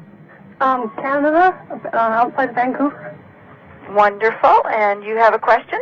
Yes, I want to find some information about from children to teenagers to adults that have learning problems, to depression, to seizures, and there's some that are medicated. And I think they have intelligence blocks. Are you concerned that the vaccinations have done that, or? Well, this one girl, she's 11 years old, and she's on 12 different medications, and she has seizures from time to time. And I told the parents I think it's the medicine and what she eats. And then there's another girl, she's on no medicine, and she has seizures, and they both have learning problems. So what's your question? I just, what can we do about that? Okay, I'm not sure. I can talk about that. It's a very good question. I feel so much. I feel so much for young people today because they are being absolutely bombarded by an explosion of chemical cocktails that are coming at them from all angles. You've got the vaccinations, you've got the horrendous additives to food, and you've got the added thing of giving them medication. Now, let's just look at this. What happens is, first of all, the body computer is an electrochemical phenomenon on the 5 sense level. It works electrochemically. You affect the chemical balance, you affect the electrical balance, you are going to affect that body physically, emotionally, and mentally. So, in the first couple of years of your life, you are bombarding that body, an electrochemical phenomenon, with 25 or more cocktails of poison called vaccinations. You're overwhelming the immune system, and you're also poisoning it on other ways. They start to eat and drink, and what they eat and drink overwhelmingly in this fast food, aspartame-ridden food regime that most people go through. You are bombarding them now, already poisoned mentally, emotionally, and physically by the vaccination bombardment. You're now poisoning them with what they drink in soft drinks, in fast food, in quick food, in ready meals, and all this stuff. And then you wonder when people say, "Oh, we've got a real problem, with childhood behavior. The kids today, they don't behave, they're bloody mad." And hold a second. You have just poisoned their bodies chemically, which also affects them electrically, since they were born. What do you expect? But then, this is the killer, is once the society has bombarded them with that poison from the time they're born virtually, when their behavior is therefore affected, stands back in amazement, how could it be? They then give them more medication of the pharmaceutical variety to overcome the effect of the medication in their food, drink, and vaccinations and other forms of poison. And so kids today are in the middle. It's almost like Custer's last stand in terms of the bombardment surrounding them of chemical and electromagnetic disruption. Again, electromagnetic, mobile phones, the scientists are now talking about. This electromagnetic soup that we live in, which is the amalgamation of all the sources of electromagnetic and electrical sources from technology and all the rest of it. And again, we're living in this. We're living in this. And if you want to affect the fish, all the fish, what's the way to do it? Affect the sea. And what's happening is we're having our electromagnetic environment, our energetic environment in our everyday life, manipulated and distorted by all these sources of electrical and electromagnetic pollution, as well as being hit chemically. And the body is an electrochemical phenomenon, so it's being hit from both sides, and oh my goodness me, it's affecting behavior. I mean, it all stands back in amazement. How could it be? Because it's pretty obvious, that's why. So this is what's happening. And what I would say to people is, and again, it's down to parents, and it's down to people having the information, is if you don't want your kids on medication to control their behavior or to suppress their behavior, then remove the sources of electrochemical poisoning and distortion that are causing the behavior overwhelmingly. You know, again, we're back to it. Take away the cause of the problem, and then they won't have the ability to offer a solution, which is pharmaceutical medication for children. Mm-hmm. Fascinating. And I hope that answered the question. We have another caller, and please give us your name and where you're calling from. My name's Nick, and I'm in California. Okay, Nick, what's your question? Hey, David, I'm 17. All my friends know what's up with the New World Order, and I just think that the youth are going to be crucial, in stopping it, and to see what you think about that, and then when the next time you're going to go on the Alex Jones show, and what you think about Alex Jones. And what was that question again? I got it. It was about what young people are going to do, what part they can play in removing this. Was that basically it? Yeah, that was the first one. Then. Yeah, and then Alex Jones the second bit. Okay. Yeah, and thank you, Colin. Absolutely. The young people are fundamental to this, and I tell you what's wonderful, and again, so much testament to the true magnificence of who we are, is that despite all that stuff that I've just talked about in terms of the electrochemical manipulation and suppression, despite an education system, my goodness me, wouldn't it be great if we had one, despite the sausage machine indoctrination system masquerading as education that young people go through from when they're very young right through to their teenage years, etc.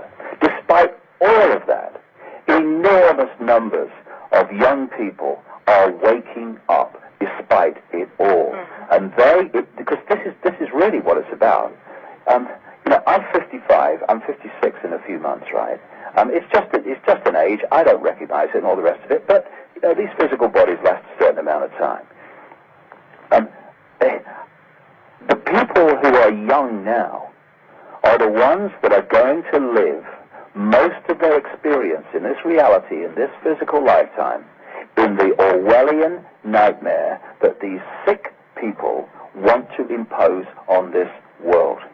And so it's for the younger people, it's for the children, the young people, overwhelmingly, that this thing needs to be sorted out for. Although we're now, of course, experiencing it daily, so it's affecting everyone, and it's going to affect everyone a lot more, however old you are, in the short term, unless we sort this out. But in terms of most of their lives, it's the people who are young today who are going to live through most of it, and we have to support them, and we have to do what we can to change the nature of the manipulation, to remove the manipulation, to expose the manipulation, so that the young people today can have a life of freedom, a life worth living, a life in which they are making their choices, expressing their uniqueness, and becoming physical expressions of the infinite instead of clones of the system. It's so important that we do this. And I tell you another thing that's important that we do. We encourage young people not to join the military and not to become tools to change the world in the image of the agenda. And when they refuse to join the military, instead of condemning them as cowards and all the rest of it, we people who are too old to join the military and get involved in it should be standing up and supporting the young people and their choice not to be pawns for the mass slaughter of the innocent, which is what's gone on in Iraq and Afghanistan, and they plan for other countries, unless we stand up and say, line in the sand, no more, enough. Wow. And about Alex Jones. Alex Jones. I think Alex Jones, me and Alex Jones see life differently. Alex is coming from the Christian, patriot American perspective, and good luck to him. I come from a different perspective. But what we need to do is respect differences in the way we see life and each other and all the rest of it, and unite on what affects us all and what we all believe in. Because if this global Nazi Orwellian state comes in, it won't be just for Christians or Jews or Muslims or atheists. It will be for everybody. And we need to not be divided and therefore ruled on for the fault lines and what we don't agree in, and unite on what we do agree in and agree on, which is freedom for all. At least I hope we do. So I think Alex has done a wonderful job in alerting people in America to the fact that life and the system and the country is absolutely nothing like they're told it is and they've believed it is to this point. And I hold my hand up to him. I hold up my hand up to anybody who has the guts to stand up and tell people what the system is trying to stop them hearing. And so, like I say, we have our differences of the way we see the world, but what we agree on is freedom, and I think he does a great job. All right, I have another question that was emailed to me. Does David Icke have any comments on Shaler's recent conversion? This is by Mark.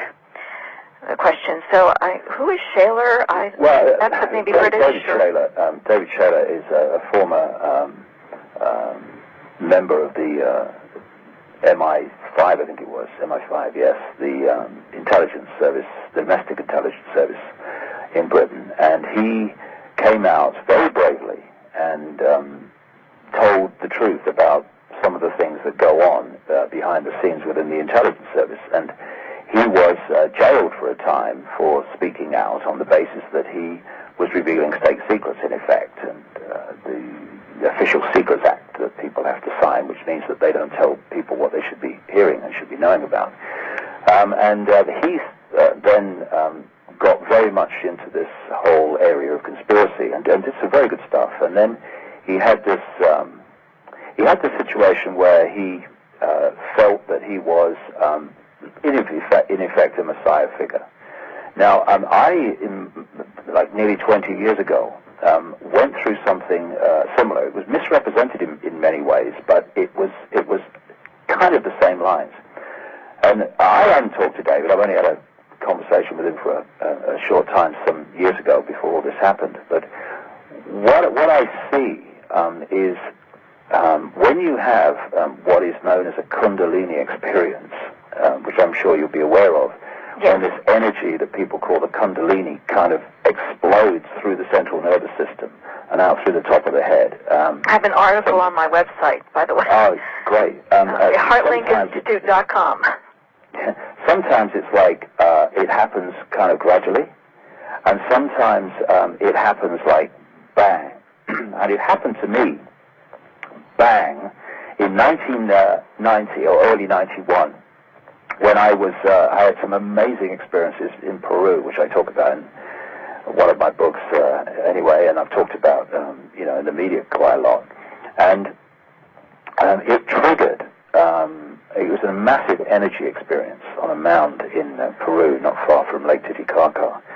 And it triggered this, as I now know with hindsight, didn't know at the time, this Kundalini explosion, and it literally does blow your head off. It blows your mind. It's like a dam bursts, and of course, when the dam's there and everything's kind of stable, and left to that, the water is calm and everything, and then the dam bursts, and like the bubble, your reality bubble bursts, and of course, eventually the water kind of gets calm again, but in the new situation. But in between, as the dam bursts initially, all hell breaks loose, and that symbolically can happen to you in your consciousness when you have a Kundalini experience of enormous proportions. And I don't know this because I've not spoken to him, and I've offered to, but he's not come to have a chat yet. But when I observed what happened to David Shayler when he got this Messiah complex, it had Kundalini experience written all over it, and but we'll see. Good observation. Whatever he does, he's a decent man trying to do decent things, and just because we might not agree with how they do it or what they say, it doesn't alter the fact that he's a decent man doing decent things, and good luck to him too. All right, I think we have another caller. Do we? Caller, are you there? Yes, I am. And your name and where you're calling from? I'm Sabina, and I'm calling from Vancouver. And David, I'm wondering if you could speak a little bit about pyramid power. All right, thank you, caller. Pyramid power. Well, I'm not an expert on pyramid power, but I'll talk about it in general.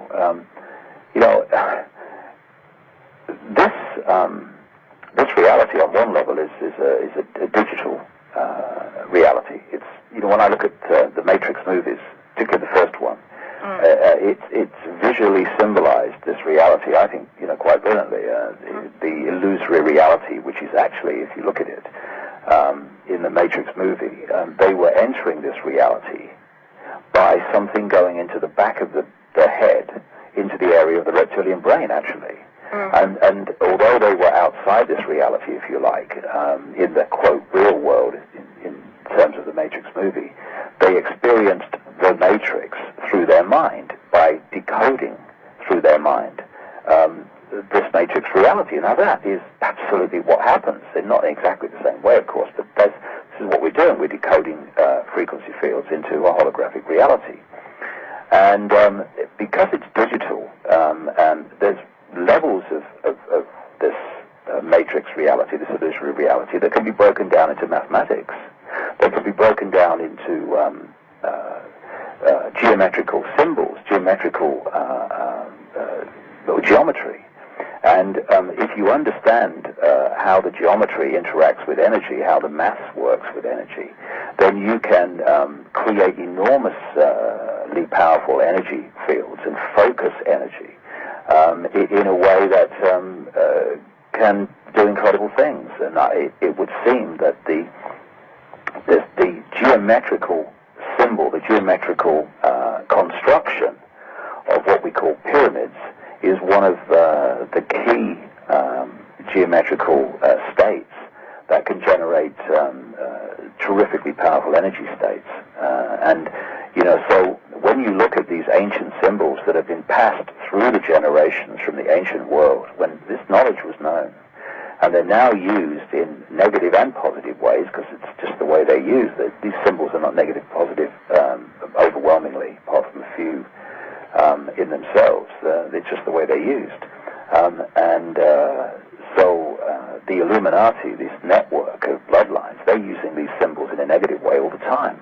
This is why the same symbols keep coming up again and again in their literature, in their architecture, in their corporate logos, etc.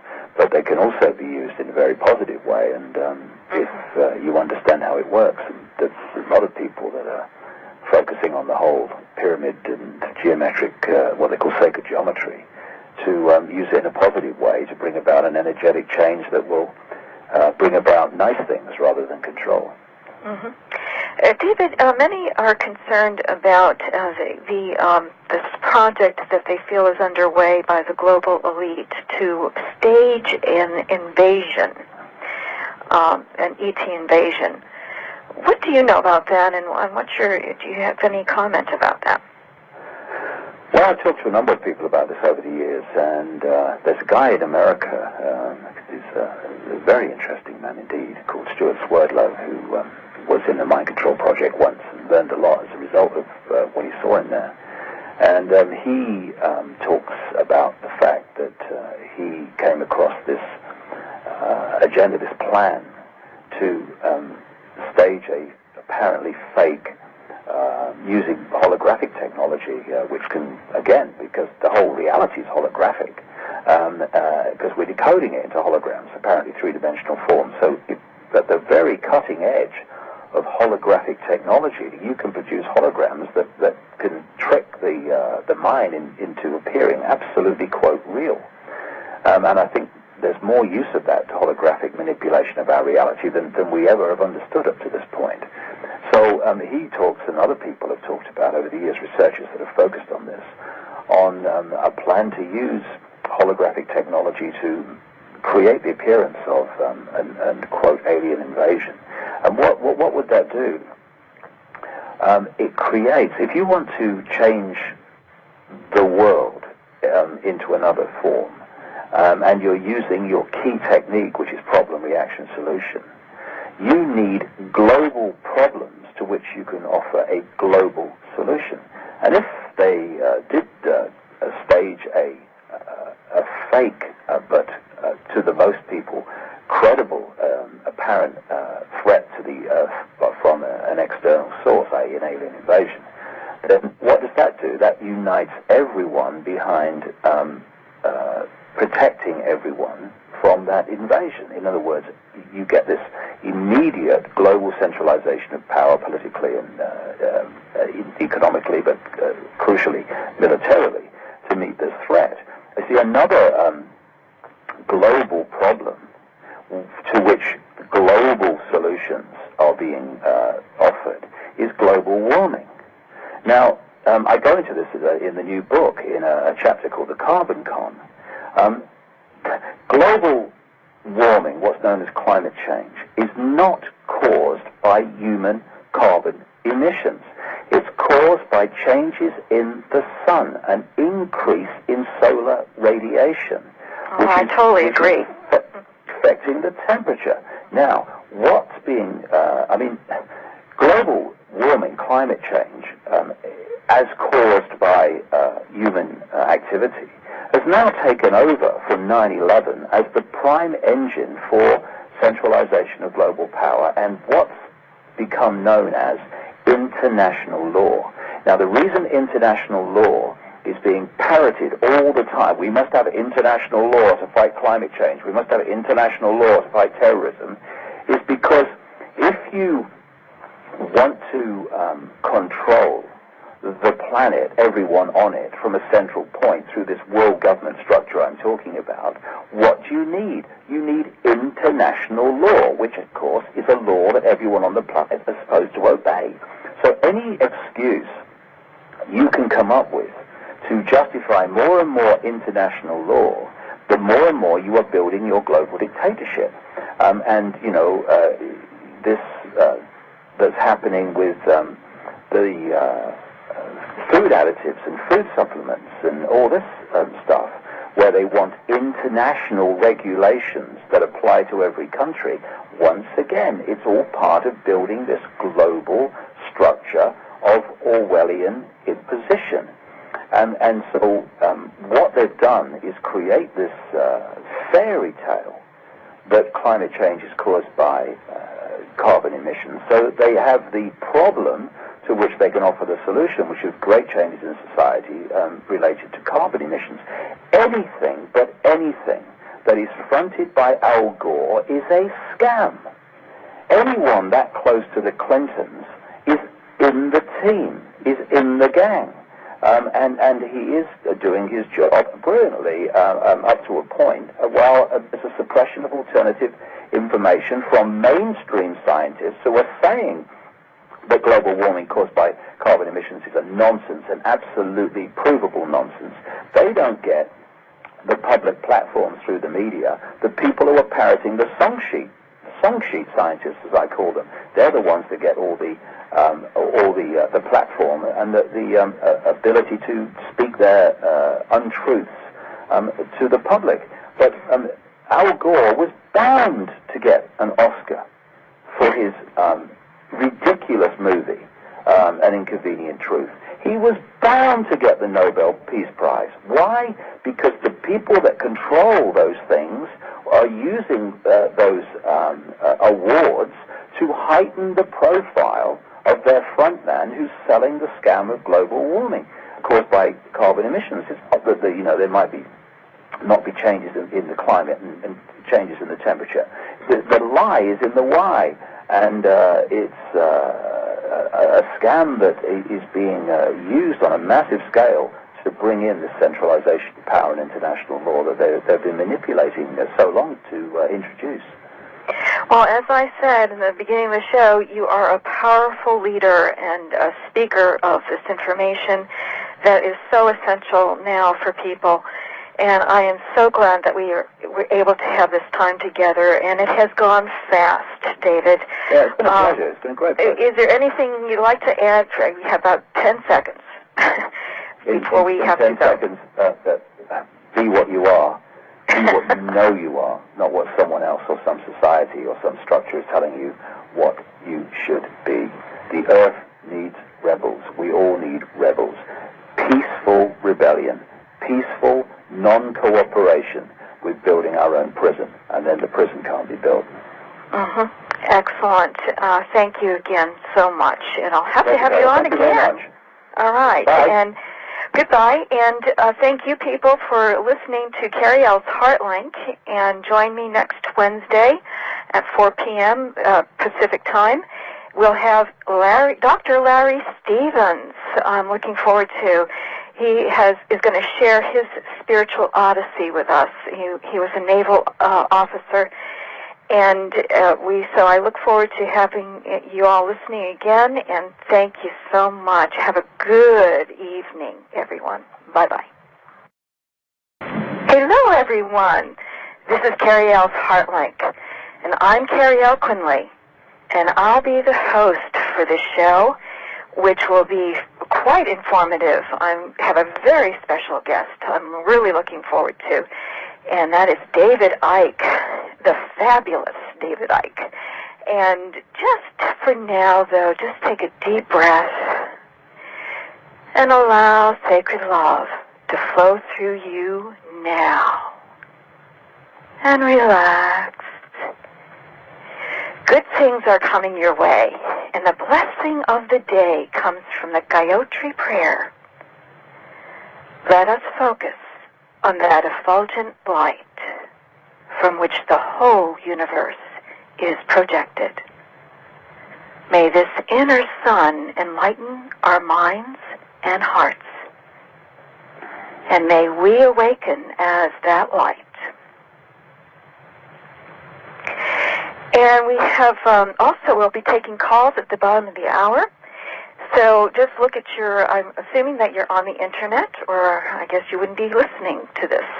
So the numbers are right there for you.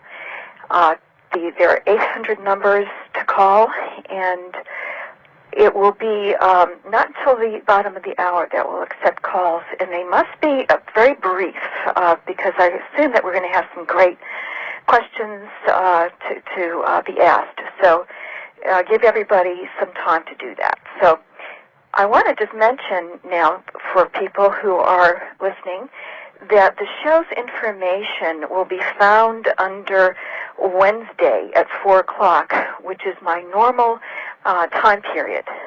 So if you want to look at Cariel's Heartlink under Wednesday, and then click on the show information. You can read all about David, and his website link is there. That would be davidicke.com. And we are going to also be having some very special events happening at the Heartlink Institute if you happen to be in Oceanside, California. So I'd like for you to check out heartlinkinstitute.com and see the special programs that I'm offering. I have been offering now a certification program because I've been teaching the esoteric sciences along with transpersonal psychology. And it's helping people to achieve their goals in life and dealing with the special energies of the time, which are very powerful. And I have classes in tarot as well as astrology, and soon to be Kabbalah. So I'm looking forward to having more students access that information. And these ancient wisdoms are very helpful for people, and so just knowing that and being able to tap into your potential during these times as we move into the 2012 time period. So we are undergoing the ascension process. So, and also check out the Crop Circle cards, which are a very powerful oracle deck that I created along with very special guides. And that is using 64 of the Crop Circle designs in a wonderful oracle that helps you to access your higher consciousness. So, and without further ado, I'm going to introduce my guest. The designer clothes, they might have a different view on life. They might look a bit different. They are targeted by the majority because of their difference. It's genetic. It's in the body computer, this stuff, and we need to go above it and clean it out and clean the software out so that we don't react in this way to differences. We should be celebrating differences, celebrating uniqueness, not scorning it. And we can only do that by becoming conscious. And by becoming conscious, we become conscious of who we are, which is infinite consciousness, not some personality in a body computer for a finite amount of what we call time. It's becoming conscious that breaks all these ties and breaks all these cycles. It's the only way. How do we change the world? We change ourselves, because the world is a reflection of us. Well, and you speak to the way that we've been manipulated through fear and the global elite. Want to explain how that's been taking our power away from us? How have they been doing that? Well, it's a very simple situation. Which you Who are the global elite, first of all? Maybe start with that. Okay, well, I was just going to say, it's a very simple thing to observe. When people are in fear, they look outside of themselves for people to protect them from what they have been manipulated to fear. Fear is the immediate reaction, response, reflex to fear is looking for someone to protect you. Now, this is what the elite are looking for. They are a network of interbreeding bloodlines that goes back to the ancient world, and it's not just in the five-sense reality where we see presidents and prime ministers and policemen and all this stuff. It's actually goes much deeper than that. It's interdimensional, which I go into in the books. But if we keep it in the five-sense level where we actually interact with it through governments and corporations and stuff, the idea is to produce a constant stream of reasons to be frightened, of reasons to feel insecure, of reasons to fear the future, of reasons to fear the unknown, because they wanted the population in a state of fear for many reasons, but two main ones. One is the one that I've just been talking about.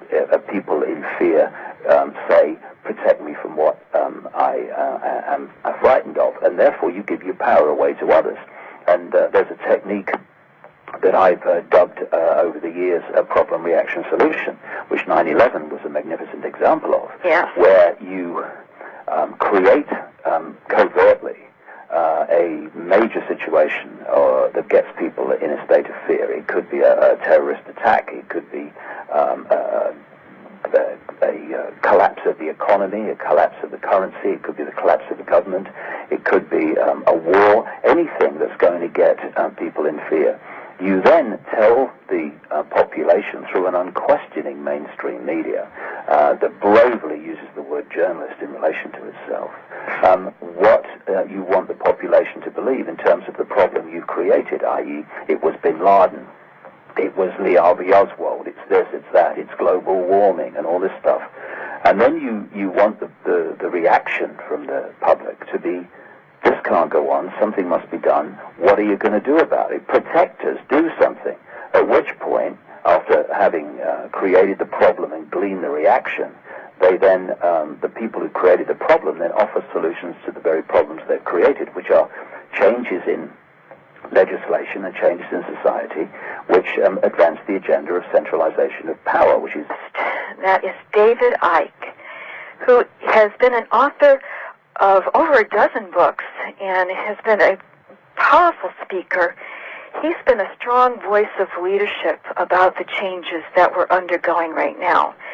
And I really appreciate his work, and I just knew that I had to have him on my show. And he talks about the manipulation going on by a very small few people at the top of a pyramid that understand this ancient wisdom I was just speaking about, but have been using it in an abusive way to manipulate our reality. And he has just come out with a new book called The David Icke Guide to the Global Conspiracy. And David, welcome to our show. Thank you. I'm so glad that you're on today, and you have been, again, such a powerful speaker, and you have some really important, I think, information and spiritual answers to deal with these global conspiracies. Why don't you tell us about your new book? Well, the thing about the situation in the world is that if you don't connect the dots, then you can't see the picture. It's as simple as those comic books where they have the dots and what is it, and then you join the dots and suddenly you see it's a dog or a cat or whatever, and it's the same principle. There's lots of things happening which people say, I don't understand this. Why do they do it like this? And why has this happened? And why have they done that? And they are interesting and they're intriguing, but you can't see the real meaning until you connect the dots. And you know, I started this journey consciously the best part of 20 years ago now, and it's been a journey of linking in and learning about so many different subjects, and it's only by doing that that the picture can be seen, because you know, how deep does the rabbit hole go? I don't know. I just know I'm still moving, and the rabbit hole's still going down.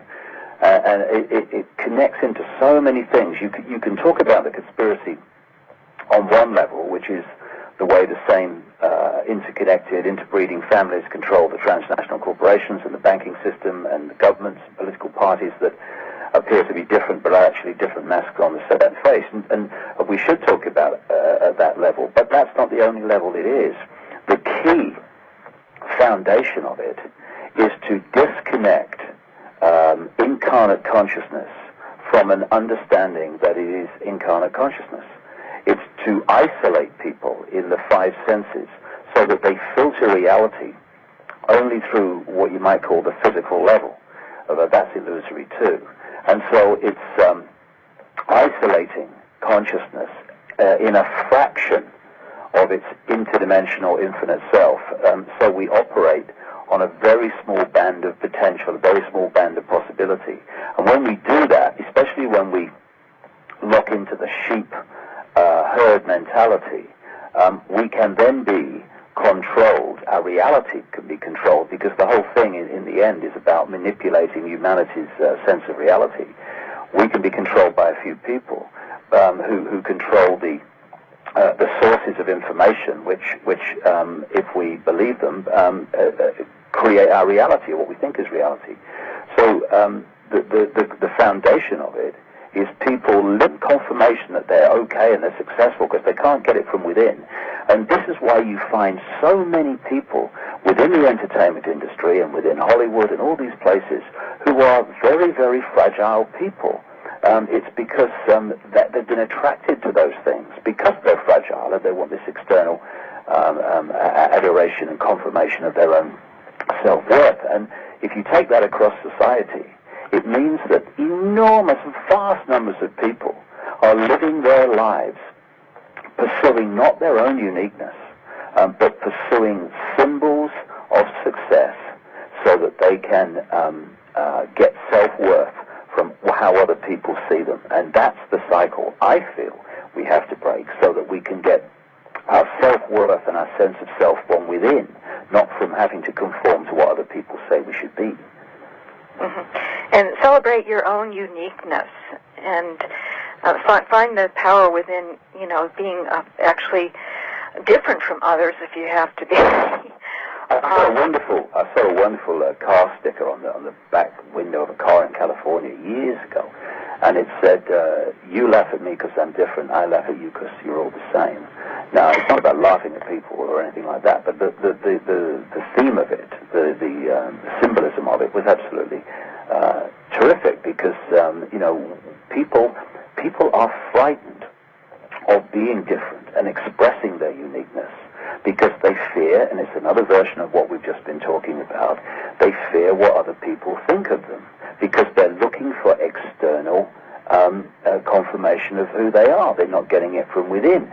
And if you don't get it from within, then you're constantly looking around, trying to get people to see you in the way you want to be seen. And thus, it means that you are conforming to what the other people want. In other words, you're giving your life away, not just giving your power away. You're giving your uniqueness away, and you're giving your life away to someone else's version of what you should be. And this is happening all the time, because one of the greatest, if not the greatest prison that most people live in, is the fear of what other people think. Now, when we start to get an understanding, a feeling, a being of the magnitude of who we are, infinite consciousness. We're not David Icke or Bill Bloggs or, Chuck Jones or Mary Smith. We are infinite consciousness. Those names are experiences. They are not who we are. They're experiences.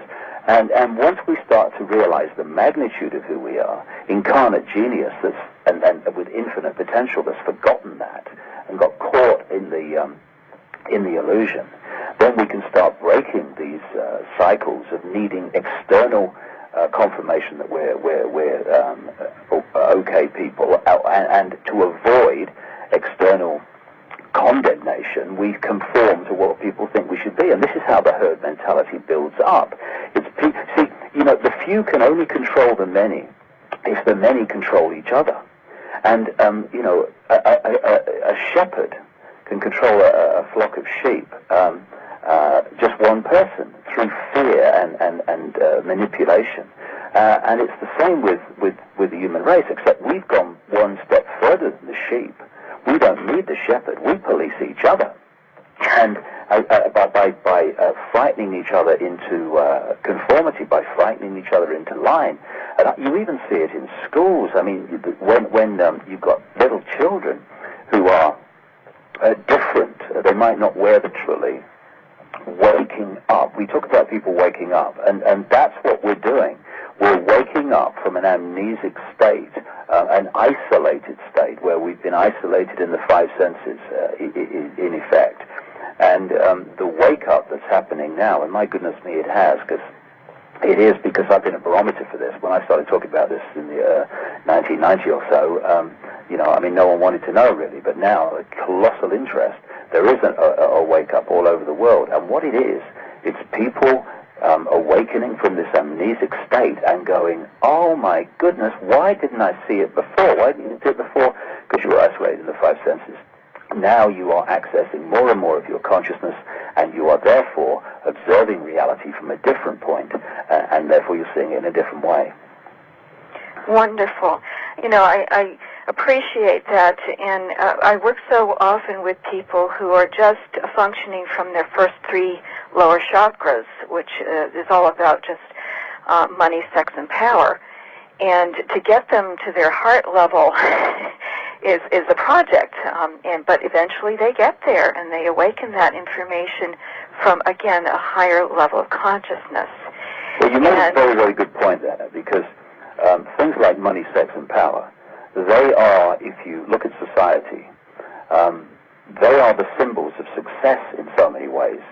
And if you can control the symbols of what is perceived to be successful, and you've got a vast population of people who cannot find, for various reasons, not least the manipulation, cannot find a sense of security, self-worth within themselves, then they have to seek that self-worth and that sense of security and that sense of who they are from external confirmation, i.e., oh, he's successful, she's successful, oh, look, big house, big car, goes on holidays, oh, he's famous, oh, he's in the movies, and all this stuff. And what it means is that if you cannot find this inner security for yourself, i.e., you are what you are, and if people don't like it, well, they can do the other thing, because I am me, I am free, and I'm going to express myself and live my uniqueness in a way that suits me. I don't have to conform to the society's version of what's successful, so that everyone will tell me I'm successful because I've got this inner security. I'm not talking about me personally. I'm talking about that state of being that you get when you've got this sense of security. If you and it's individuating from the tribal consciousness. It really is that part where you become self-reflective and no longer control. And what happens is if you don't have that sense of security and that sense of inner self-worth, then you try to get external confirmation that you are all these things and what a good person you are and what a successful person you are. Now, to do that, you have to succeed in a way that society perceives success, which invariably comes down to money, it comes down to possessions, it comes down to power, it comes down to status. And so you've got some, for instance, in the entertainment professions. I was in television for years, and I observed people in the entertainment industry, and I see so many people who are deeply, deeply insecure, and I can recognize that from what I experienced a long time ago when I was in television and the media and stuff. They're so insecure that they want this external, almost adoration